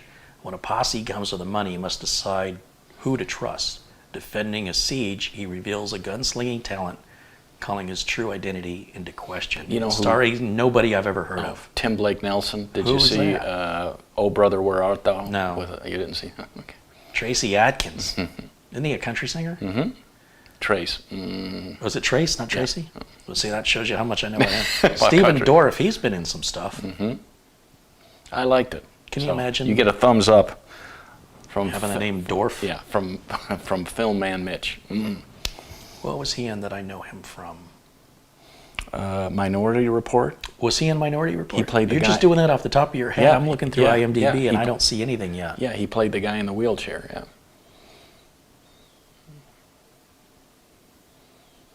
Oh, he's in Public Enemies. Oh, he's been in a bunch of stuff. Mm-hmm. Zoolander.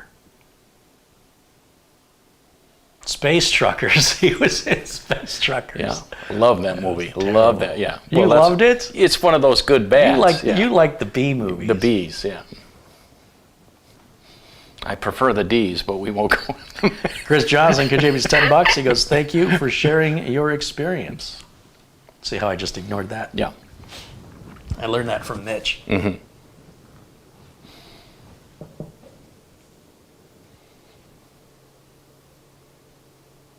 I've been watching the new Peacemaker TV show that James Gunn is writing and directing with John Cena. It's a little, I don't know, Suicide Squad 2, like I never finished it because it's just really gory for no apparent reason. Yeah. I don't know why James Gunn, because he did Guardians of the Galaxy movie. He did a really good job with it. Robert, Mitch, any acting jobs? I'm glad you brought that up. Not Robert, not this Sunday coming up, but next Sunday. I've got a night shoot where I'll be with a guy around a campfire that we're shooting in Cave Creek, and it's a dramatic scene, and it's for my demo reel, and when it usually takes the director, the cameraman, about a week to edit it, and when it comes out, I certainly will bring it over, and y'all can take a little look-see. So I've been memorizing the script, and I'm all off book and ready to go. I'm not looking forward to a night shoot, because even in Phoenix, it can get like last night. It was a little brisk last night. Oh, so yesterday it was hot. I didn't think it was that cold last night. no? I was tempted to not even let the heater run. You thought it was cold? Yeah. Yeah, when I got up this morning, it was 45 out there. That, for me, that's a bit chilly willy. So I'm looking forward to doing the acting thing again, and it'll turn out great, and we'll give you a link. He where wants to know if see you're it. talking in this one. I am. Yeah. Yeah. I deliver. You want to practice? You want to practice your lines? No. It's already done, yeah. though, isn't it? I'm delivering a heart-wrenching monologue. I got this yeah. little flash drive for you. You didn't take it home last week. Oh. Okay. Remember, that's for your car. Okay. So you can. 8 that's gigs? 16 gigs. Oh, that's 16 gigs. They don't make it anymore. It's silicon power. Huh. It's got a little magnet on the back. Well, this isn't metal. I'd have to. That's not metal either. I got to find something metal. There. Ah. Yeah. So that's great for the car. Yeah, Put your music on there nice. and rock out. More Toto. With your, Okay. With your yacht rock. Yeah. Captain and Tennille and Jim Croce. Rock it out. Ooh, Ozark season 4. Yeah, their final season. Loving it. Who's in Ozark? Somebody. Is it Justin Bateman? Yeah. I have no idea about that show. There's like Succession. That's like, Yeah, you know, you're getting old when there's all these shows are like in yeah. season 6. You're like, what is this? Yeah. I don't even know what this is, and I don't care. It looks terrible. Everybody's horrible. I could just go outside if I want to see horrible people. I don't need to watch it on my TV. Never heard of Pablo Cruz. Not big in the UK. No, they hail from San Francisco, the boys. And Who's that? Pablo Cruz. Oh, I thought you were talking about Ozark Mountain Daredevils. Yeah. I got lost on Ozark, Okay. Squirrel, Okay. OCD. No, that would be Yeah, ADD. yeah. It's just a series of Yeah. letters. Yeah.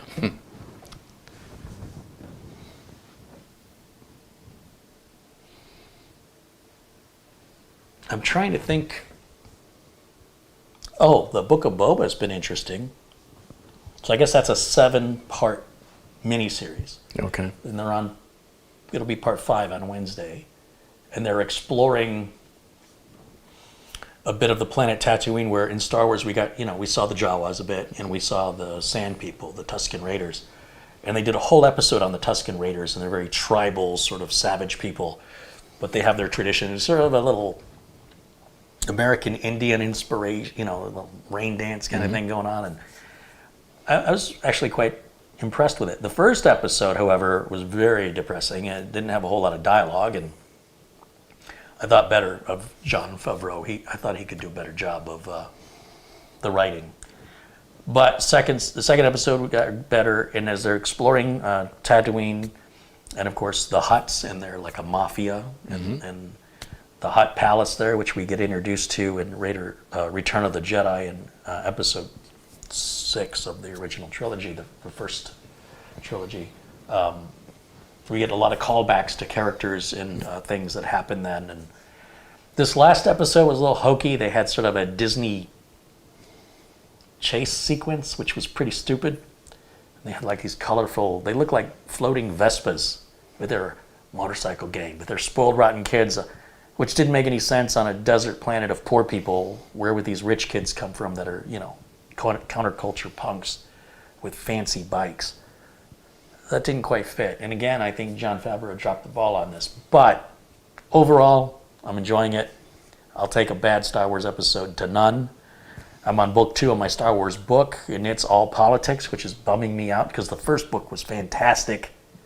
And the second book is all about political nonsense, which takes me back to the Phantom Menace again. That's what the kids want to see. Senate hearings. Anyway, I got to get, it's a chore. It's 430 pages. I'm about halfway through it. And I'm like, every book's written by a different author in this trilogy. Actually, there's 4 books.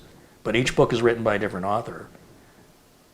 And I'm not liking the second book at all. But I have to get through it in order to start the third book. And I feel bad.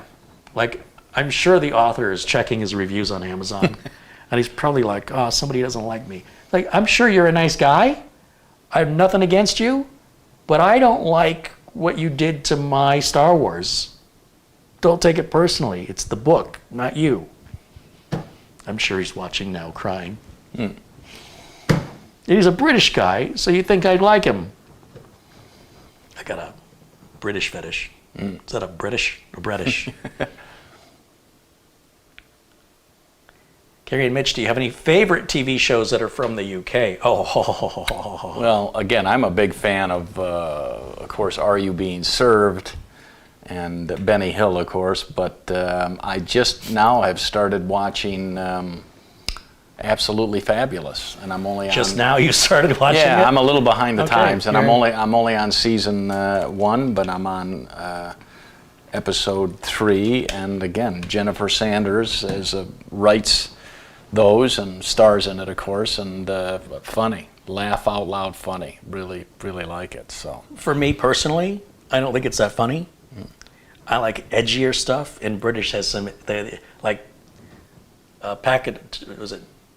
Packet of crisps, 2 pints of lager and a packet of crisps. Oh my God, that show was so offensive. I loved it. Oh, it was outrageous. And they even did a YouTube short like for Christmas because they were talking about bringing it back, but now they've canceled it. And then this guy Johnny, he was supposedly eaten by a shark. He jumped the shark. See, they played a little thing there. Oh, 2 pints of lager and a packet of crisps. Oh, it was such a good show. But Top Gear used to be so fantastic, and Doctor Who used to be so good, and then there was a ton of British shows I used to watch. So many, everything from even Mrs. Brown's Boys. I still watch every Christmas and New Year's episode, and even it's really hokey. It's gotten really bad. Doctor Who's gotten horrible. There's a new show called The Next Girl, which is this creepy, and then they did Dr. Jekyll and Mr. Hyde about 10, 15 years ago.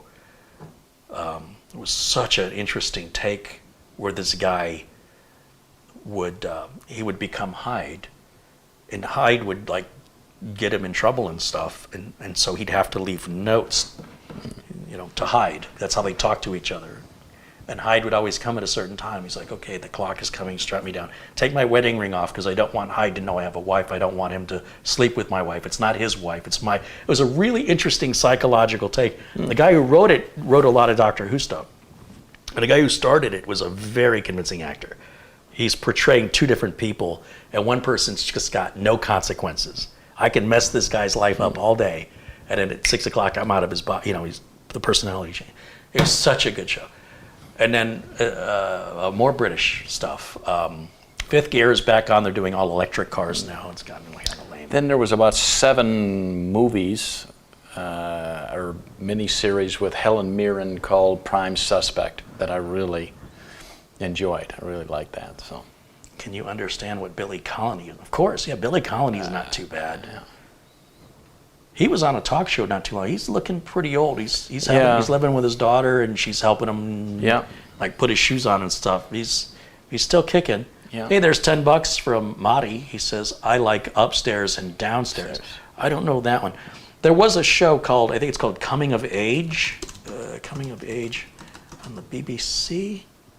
Oh my God, it was offensive. I loved it. The IT Crowd. Okay. One of the best shows ever created.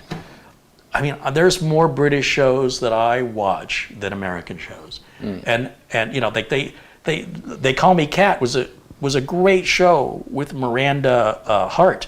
She's hilarious. She's somebody that wouldn't be famous in America because she doesn't look the right way, She just looks like an average, ordinary person. And her deadpan comedy. So now they've got Blossom, what's her name? Mayim Bialik. Is doing the American version. And it's terrible. and I feel bad because Mayim said that she really wants to do a good job. This is an important show. Like, why are you doing it so badly? And now it just started its second season that's airing now in America, and it's not the same. Miranda Hart should come over here and do the show here. And there's shows like Countdown, and there's shows. We got Jimmy Carr and Alan. Is it Alan Carr? Alan. Anyway, some British comedians I see that are funny, and Johnny Vegas and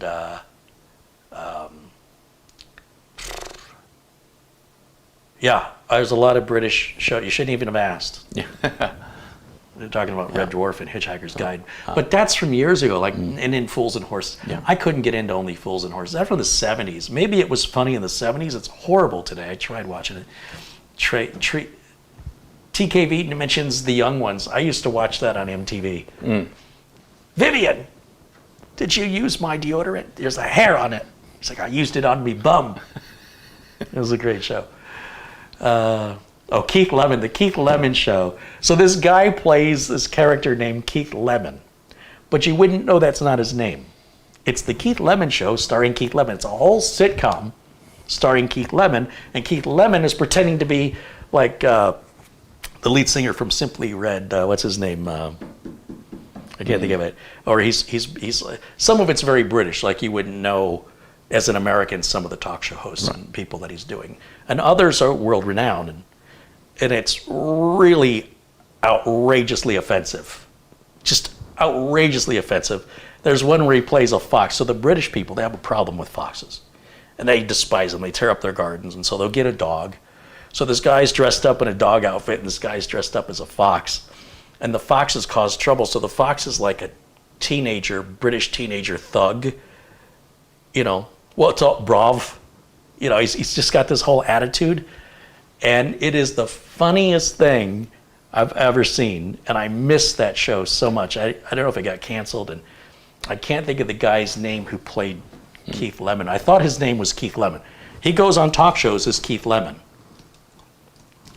What's his name? Lee Isaac Francis. He's 5 years younger than me. Oh, he is so funny. And the name of the lead singer from Simply Red. Mick Hucknall. Gotcha. It is so funny if you understand who Mick Hucknall is and who he's making fun of. And the masks and the costume and the prosthetics are horrible. The whole thing about the fox is just so stupid. And the fact that he's just trying to be like this punk kid with a skateboard and a gold chain, but he's in a fox outfit and he's representing the way the British see foxes as just troubled street thug teenagers. And then the guy is dressed up as a shaggy dog. Okay. And he's supposed to scare away the fox.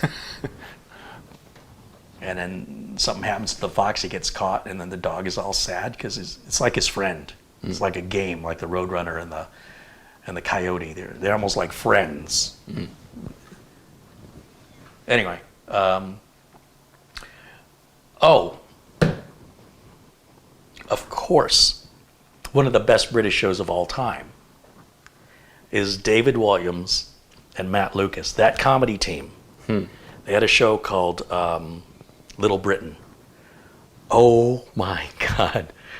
That show is so offensive. I loved it. And they can't show it anymore. The BBC has pulled it. They're like, these episodes are not politically correct and we can't show them. Matt Lucas would play a dietitian and have people that were overweight and say, okay, everybody, you have to stop eating so much. You need to eat less calories. What has no fat or calories? Dust. You can eat as much dust as you like. And there's an East Indian woman, and then she's like, do you have any questions? And she says, well, what about chocolate? And she's like, I'm sorry, what? She goes, what about chocolate? And she's speaking with a British accent, no differently. She goes, I'm sorry, I can't understand a word. Can anybody understand her? It's really offensive. And that's what makes it funny. It's not meant to be serious. It's not really. I started thinking about this the other day. If you really like somebody, you might mimic them. But also, if you hate somebody, you might mimic them. So like when this girl was visiting from Australia, she's like, I said, oi, you want to, I don't know. And she said, why do you make fun of the way I talk? I said, I'm not making fun of it. I love it. I think it's great. I'm trying to do the best I can to sound like you. I love it. She's like, do I make fun of the way you talk? I'm like, yeah, but you have an accent. And she's like, you have an accent. I said, no, you have the accent. I go, look, tell me there's a cherry tree in the Northern Territory. And she's like, there's a cherry tree in the Northern Territory. I go, you just said the word tree 2 times. You have an accent. Shut up. Anyway, that's done out of love. Like, that's fun. But then I realize it can also be like a bullying situation where somebody's like, hey, right? So it's all about intent. And apparently we've lost that ability now. And we can no longer enjoy these outrageous comedies because they're too offensive. And for me, the more offensive it is, they're not being serious. It's so ridiculous and over the top, that's not serious. That's why it's parody. That's why it's funny. That's why parody is protected under U.S. law. If it's so ridiculous it couldn't possibly be true, but now that's not politically correct, and that saddens me because Little Britain was so funny. It was just a bunch of little sketches, just like Keith Lemon, a bunch of little sketches. And 2 pints of lager and a packet of crisps. That was like a nasty version of Friends. Just nasty, but more realistic, because I do believe people in that economic situation do behave that way. And it was so funny because it was relatable. Okay. All right. So. And Stan mentions Married with Children. Well, sure, I used to love Married with Children, and of course The Simpsons and South Park, for sure. Paul Stallion 48 with $10 says, hello, thanks for all of your teaching. Once again, my first PC build is now 6 years old. It's an i7 6700 on a Gigabyte GAH170 D3 HP motherboard. It's a good system. 16 gigs of RAM with a WindForce 970 GPU. 6 years old? Yeah, it's still fine today. Yeah. There's nothing wrong with that. Faulty Towers. Well, of course, Monty Python and Faulty Towers. But I'm trying to think of things that are much newer. Are You Being Served? I didn't care for. Chef, I didn't care for. Father Ted, I don't care for. Jeeves and Wooster, I never heard of. You know, Hugh Laurie used to do a comedy show in Britain. It was huge. You see, Americans, we don't know this stuff. And it was called Laurie and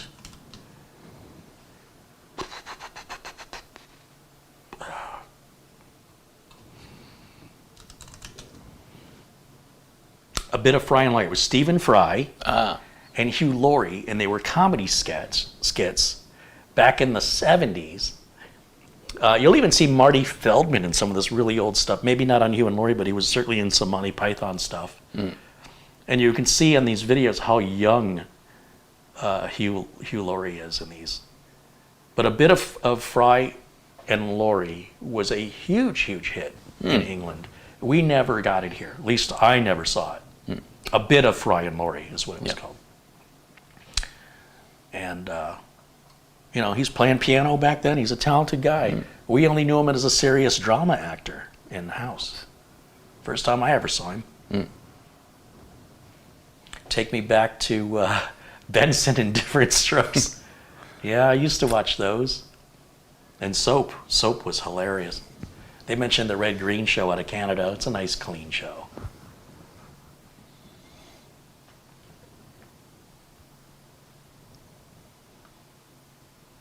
Yeah, Miranda was They Call Me Cat.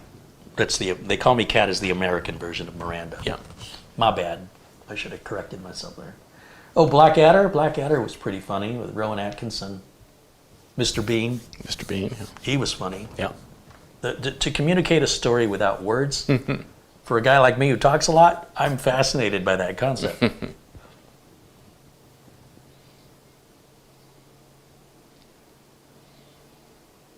If you like Johnny Vegas, check out Ideal. That's actually how I saw Johnny Vegas the first time, was the show Ideal. It's a little preposterous.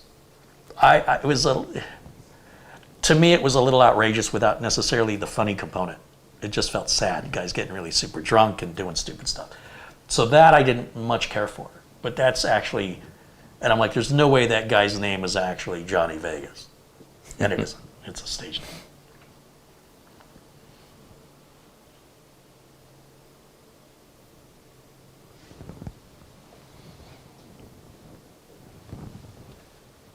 No, John Ritter. Yeah, he was funny. 8 Rules for Dating My Teenage Daughter. 8 Simple Rules, I think. That was a great show.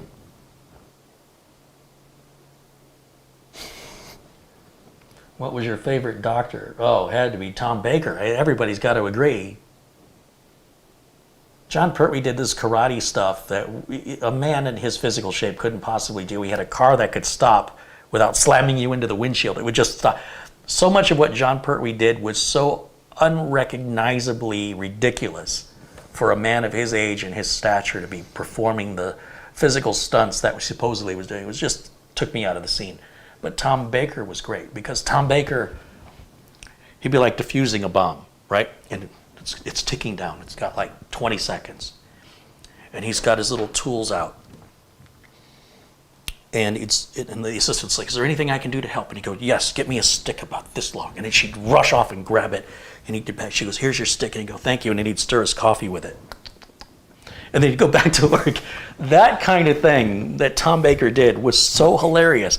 You know, he like appeared on the ship and he started telling people what to do. And they said, who are you? And he says, I'm with the so-and-so authority. Oh, okay. And then they come back a few minutes later. Like, we checked with the so-and-so authority. They say they never heard of you. And he says, well, that explains why I haven't been getting paid. Now, quick, go over there. You know, and it was just so quick.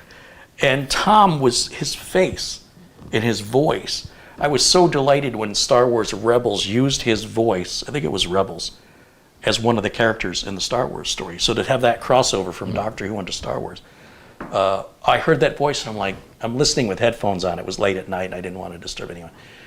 And I'm like, I know that voice. And also in Little Britain, there's also an intro. And I'm like, that's Tom Baker doing the intro. And the intros are ridiculous and stupid, and it's great for Tom Baker to use his very British voice in his proper way of speaking to just say nonsense. And then the skit would start. And I'm like, I know this voice. And then sure enough, I look at the credits, Tom Baker. Yes.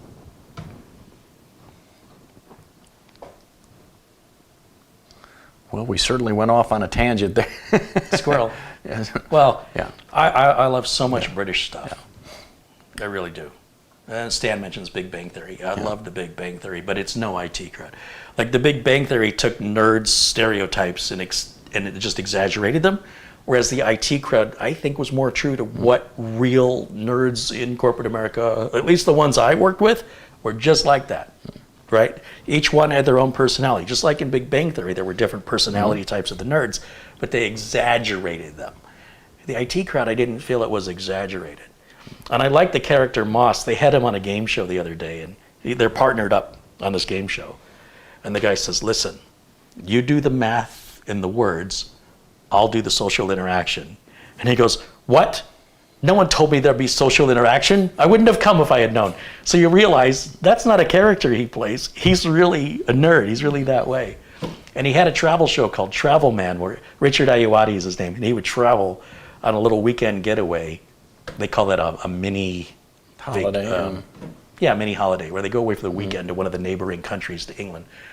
And he'd say, here's how much we spent. And he'd go see these weird things. And they took him to, I think he was in Spain, and they had like this big football arena, or soccer field, And there's a guy, a real famous soccer player, Cristiano Ronaldo, or I don't know. Anyway, so they got the whole arena to themselves. And he doesn't care about sports. And they're like, these are all the trophies. And he's like, mm-hmm. And then there's the pitch, there's the field. And they're like, he goes, I just feel bad that I know there are people that would just kill to be here, to have the whole stadium to themselves. And I couldn't be less interested. Can we leave? They're like, hold on, you got to have a virtual picture with Cristiano, whatever the guy's name is. And you stand in front of a green screen. And then they take your picture, and it looks like he's got his arm around you. And he's smiling. And he's like, I don't want to do it. I'm like, you have to. He's like, I don't want to. They're like, it's in your contract. You have to do it. So he goes, fine. And he goes and he grabs a book. And he goes, go on, take the picture. And it's hilarious because they show you the finished picture. And it looks like the soccer guy, again, I can't think of his name. It looks like he's super happy to be with Richard. And Richard is just not interested. It was brilliant.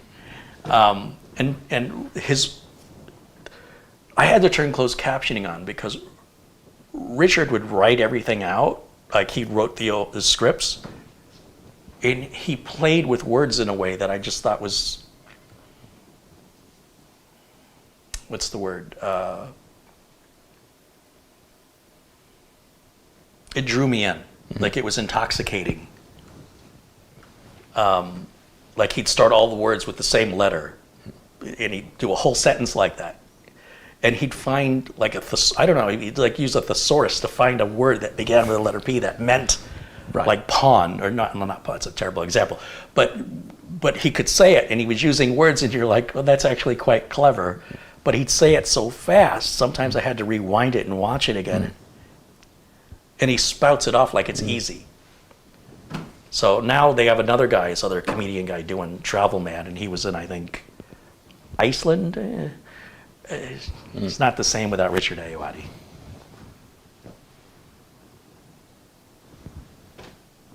James says he's a wordsmith. Yeah, he's just a nerdy guy. Hill's Kitchen was very offensive. Yeah, that's yelling and screaming. It's not funny. I didn't find it funny.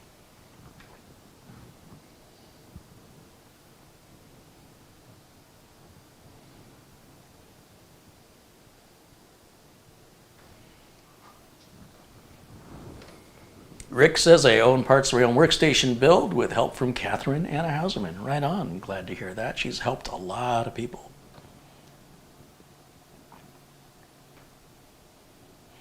What about Murder, She Wrote? That was a show my parents would watch. I was too young to watch that. And Matlock and Quincy MD. Isn't British comedy an oxymoron? The British comedy is actually more intellectual comedy, which to me it's smarter comedy. It's a little snide. It's a little Well, it's quite sarcastic, and I love that.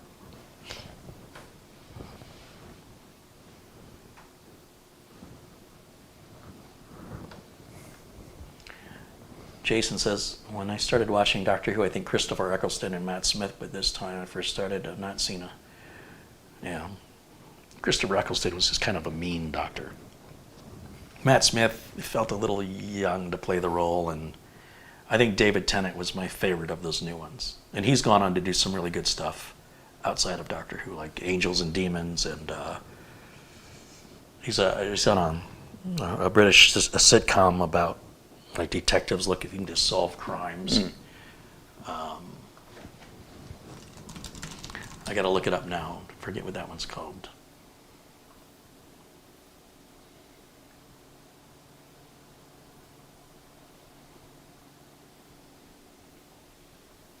Oh, he just did Around the World in 80 Days. They just released that a couple weeks ago, which is he's playing Phineas Fogg. It's a retelling of the story that David Tennant is in. But he was in a show called, I'm going to find it here. He did a voice on How to Train Your Dragon, The Hidden World. He's done a lot of stuff. Broadchurch, that's the name of the show. Broadchurch. Okay, well. Jimmy Carr isn't funny? Oh, Jimmy Carr's hilarious. I don't know what Jimmy Carr you're watching. Jimmy Carr hosts a game show, and the way he introduces his guests sometimes is just hilarious. He says,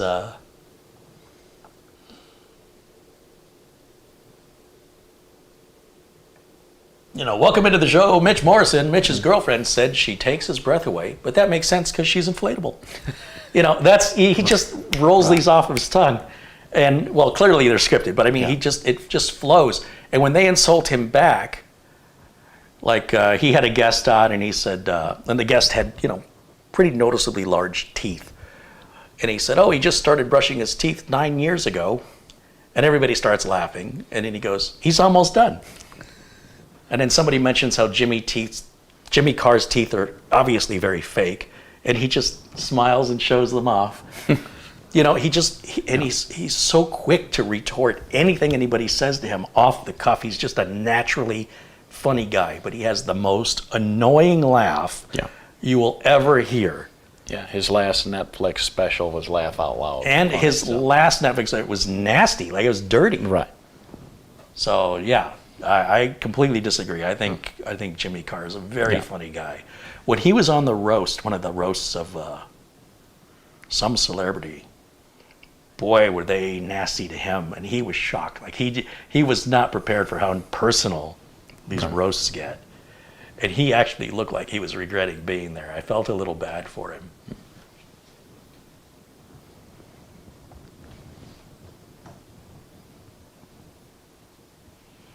Alan Carr isn't funny. Jimmy Carr is hilarious. I'll go with that. Alan Carr was kind of funny. Alan was talking about how he stayed in this hotel in Australia, but nobody told him it was right next to where the people do the bungee jumping, right? So he's in this pretty nice hotel, and he's seeing people like going by the window. Ah! He's like, how bad is this hotel? Funny. Yeah, I mean, it's kind of funny. Yeah. So Alan Carr, he's a very flamboyant man. Yeah. But he's got some pretty funny lines, and he just comes off very, very feminine. But at the same time, he can be so hilarious in that. Like, I don't know if that's something he puts on or if that's just naturally the way he is, but he plays it really well. I think it's real. But some of the things he does, only he can do because he's that way. Jimmy Carr is not going to be putting on a performance like that. So to each his own. When I go to Vegas and I stay at the Stratosphere, I go up to the top of the Needle and have a drink, and it's a window out looking over everything, and that's where people go by. It's not a bungee, but it's kind of a controlled free fall.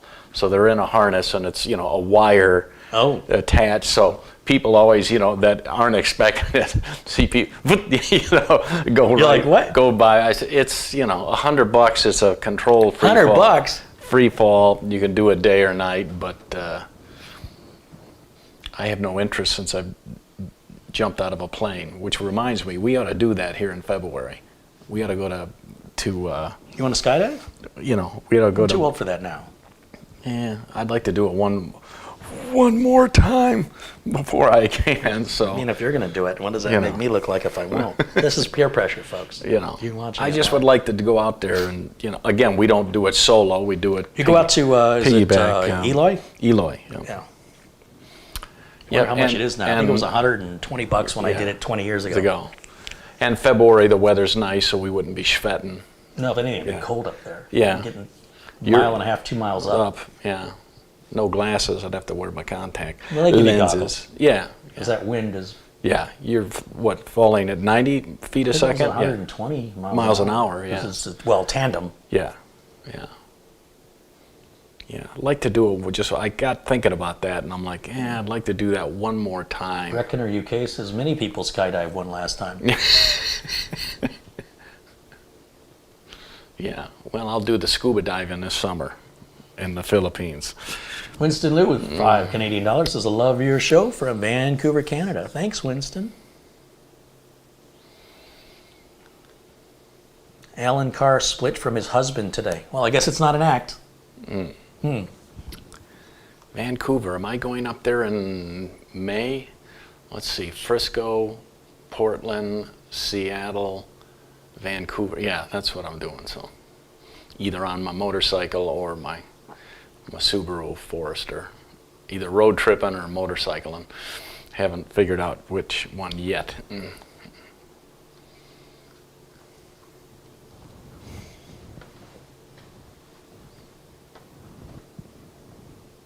Yeah, it was too bad your trip to Monterey and the Pacific Coast Highway was all fogged up. Yeah, disappointed. What bonehead told me the end of September was a great time to go. It wasn't me. Yeah. I mean, the weather's good, but it's California. It doesn't matter. The weather's always good. Yeah. So I figured the last 2 weeks of May, maybe it's right before summer, but the kids are still in school, so it won't be too maybe not mobbed or Well, they're all at home anyway. But what year is my Forester? I've got a 2016. I thought it was a 2017. 2016 Forester. It's the top of the line, 2.5 liter, and I'm embarrassed to admit that I've got 89,000 miles. Well, hey, you use it. Yeah, I mean. My Mustang doesn't have that many miles on it, and it's older than yours. Yeah. Mitch, what did you do with a Saturn? Well, again, it needed the transmission was going, and to find a used transmission, and if I even could, and to have them install it together was going to be about $3,000 on a 19-year-old vehicle, because that was a 2003 Saturn Ion. So I bit the bullet, made the decision. I took it to CarMax, and the guy said, I'll give you $1,500 for this very old but in mint condition vehicle. And I said, show me the money. And I kind of shed a tear as he drove it away. But shed a tear of joy. But sucker. Yeah. Got one over on the car dealer for once. Yeah, it had 218,000 miles. So you just barely drove it? Yeah, and literally looked like it just came off the showroom floor. It was in very, very sharp condition. Yeah. You would have never known it had that kind of miles on it. But it's nothing worse, I think, than buying a nice car and then not driving it. Yeah. So no problem with any cars you've owned? No. If I can't get 12 to 15 years out of a vehicle, it's and Carrie will vouch that how I keep my cars. Give her a nice bath twice a week, and the inside is meticulous. So, I do. I wash my Mustang at least twice a year. So, all right. Well, let's get out of here. Yeah, I think we're going to be done for the day. Yeah. I honestly thought we'd spend an hour on this, but then I realized there's so many different, RAID 1, RAID 0, RAID 5, and then I forgot about the stripe size and how that plays in the performance. And then on top of that, being able to configure the RAID through software as well as through the BIOS, this was far more thorough than I anticipated. But I'm very happy with the end results. I just don't think it's worth doing unless you're an extreme user and you're worth putting up, that kind of cash and that sort of time into configuration that would make that worthwhile. Because, in next year they're going to have PCIe Gen 5 stuff out. It'll smoke how fast this stuff is. And you certainly find uses for those 3 drives. They're 1 terabyte, beautiful they're drives. Gen 4s too. So, I won't leave them in there. I just wanted to demonstrate, what's possible. Unless we use this as a studio machine, in which case maybe I leave it as a 3-drive RAID 0 for video files and rendering. That's about the only thing it would do me any good for. And quite frankly, I'll eat up 3 terabytes in probably 6 months. So it doesn't seem likely. I mean, that's a 12600 in there now, 12600K. The 12900K is still over $600, so I'm not going to pay that much for it. But I'm very impressed with it. But again, we're very impressed with that 11900. Yeah. I think if I had to buy any chip today, that would be the one I'd buy. I must have that for my birthday. 11900K. Yeah, I must have that. And a Samsung 2 terabyte NVMe Pro. I don't know. I wouldn't do that. Well, I mean, not the 970, maybe the 980, because you want to do that Gen 4, get that 7000 speed instead of 3600. And I kind of... Which you can do on Gen 11. And I know the motherboard you used, but it's not good enough for me. I want to go higher, more expensive. I want to go about 250. Why? Because I want to. Yeah. You know what? That's a valid reason. Yeah. Sometimes I get caught up in the practicality and the pragmatic nature of what I do, that it never occurs to me that sometimes people want to do things because they want to do things, and there's no other reasoning other than because that's what I want. Yeah. And so it's an emotional decision and not a logical one. That's foreign to me. Yeah. So basically, chat, that's Carrie built a birthday build for me 3 years ago. And so what we're just going to be doing is, I love the case. So really all we need is a new motherboard, new CPU, and I've got a silver Mugen. We could switch it to a black. Silver's fine. I don't care. And they'll still work fine on the 11 gen. And a CPU, and I've got 16 gig of RAM, which is fine. I don't really see any need for 32 gig unless I'm video rendering, but I do have a graphics card in there. I forget what it is, but once I saw Carrie and how snappy that was, I'm like, yeah, the 11900K. Yeah, I'm like, oh. Well, I was impressed with it. When I built it for Madi, I went ahead and we did my office computer. Yeah. But that's fine. But the chip alone is 525, isn't it? No, it's 440, 430, 440. They changed the chip box too, so it used to be the flagship. Have to start donating plasma again. So that's coming up in March. Yeah. So that's an i9, right? That's the flagship. Yeah. And they would always put the flagship in one of these funky boxes like this. Okay. Right, and you can see it says right on it that that's an i9 11th gen. 11900K. Okay. Right? Mm-hmm. But now, since the 12900K is out, this doesn't get that packaging anymore. Now it just gets put in a cardboard box. Isn't that sad? Okay. And it's still an 11900K, and they changed the packaging. But when it was in this packaging, it was like $60 more. As soon as they put it in a cardboard box, it dropped by $60. Okay. But it's also because the 12th gen got released and depreciated these. But also the cost of packaging was reduced. So then that's an i9 11th gen, correct? Correct. Okay. That's the previous flagship. Yeah. So I've been kind of looking at gigabyte boards between the 250 and 300. I don't like anything. You want to look at a 590, Z590. Yeah. Anything above 350 is a bit much, but kind of my sweet spot is between 250 and 3 for a motherboard. So. Hey, Frank M mentions, if you like the video, please hit the like button. Yes, if you enjoy the content for today's video, let us know by hitting the thumbs up button. And if you haven't, hit that subscribe button, and that will make you aware anytime new videos are posted or we're going live. I do go live randomly throughout the week, but we're always live Fridays at 1 o'clock Phoenix time. Right now, during daylight savings, daylight saving, 1 o'clock Phoenix time is 12 o'clock California time, which is 3 o'clock Eastern time, New York time. So, but if you don't know the time zone, if you're in another country, go to Google and type in, what time is it in Phoenix? And it'll show you the current time, and you can look at your clock and you can do the math. You don't have to ask me. People don't seem to understand. I may not get your message for 2 hours after you send it. What time is it over there? And I tell you 2 hours after you send it, and then you don't see the message for 2 hours after I send it. That's not the way to handle this. Just Google, what time is it in Phoenix?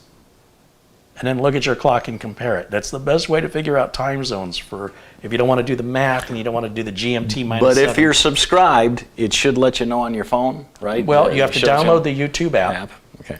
You've got to go in your phone settings and give the YouTube app permission to give you notifications. Okay. Because that phone, it'll notify you for everything. Facebook, every time there's a message, every time there's an SMS text, every time there's an email.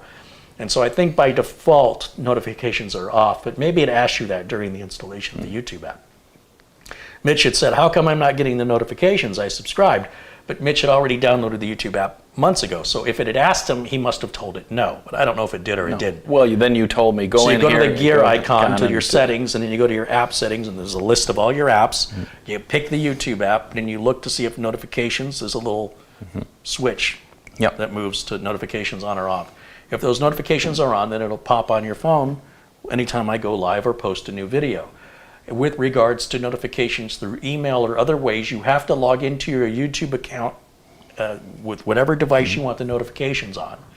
Go to the settings in the YouTube account, like if say you're on a Windows PC, go to your browser, log in, go to the upper right where your login is, go to your settings and go to notifications and decide how you want to be notified. So it does get a little bit complicated. Everybody got that? All right. Yeah, they'll change it tomorrow, don't worry. So thanks so much for tuning in and sticking with us on this unique show.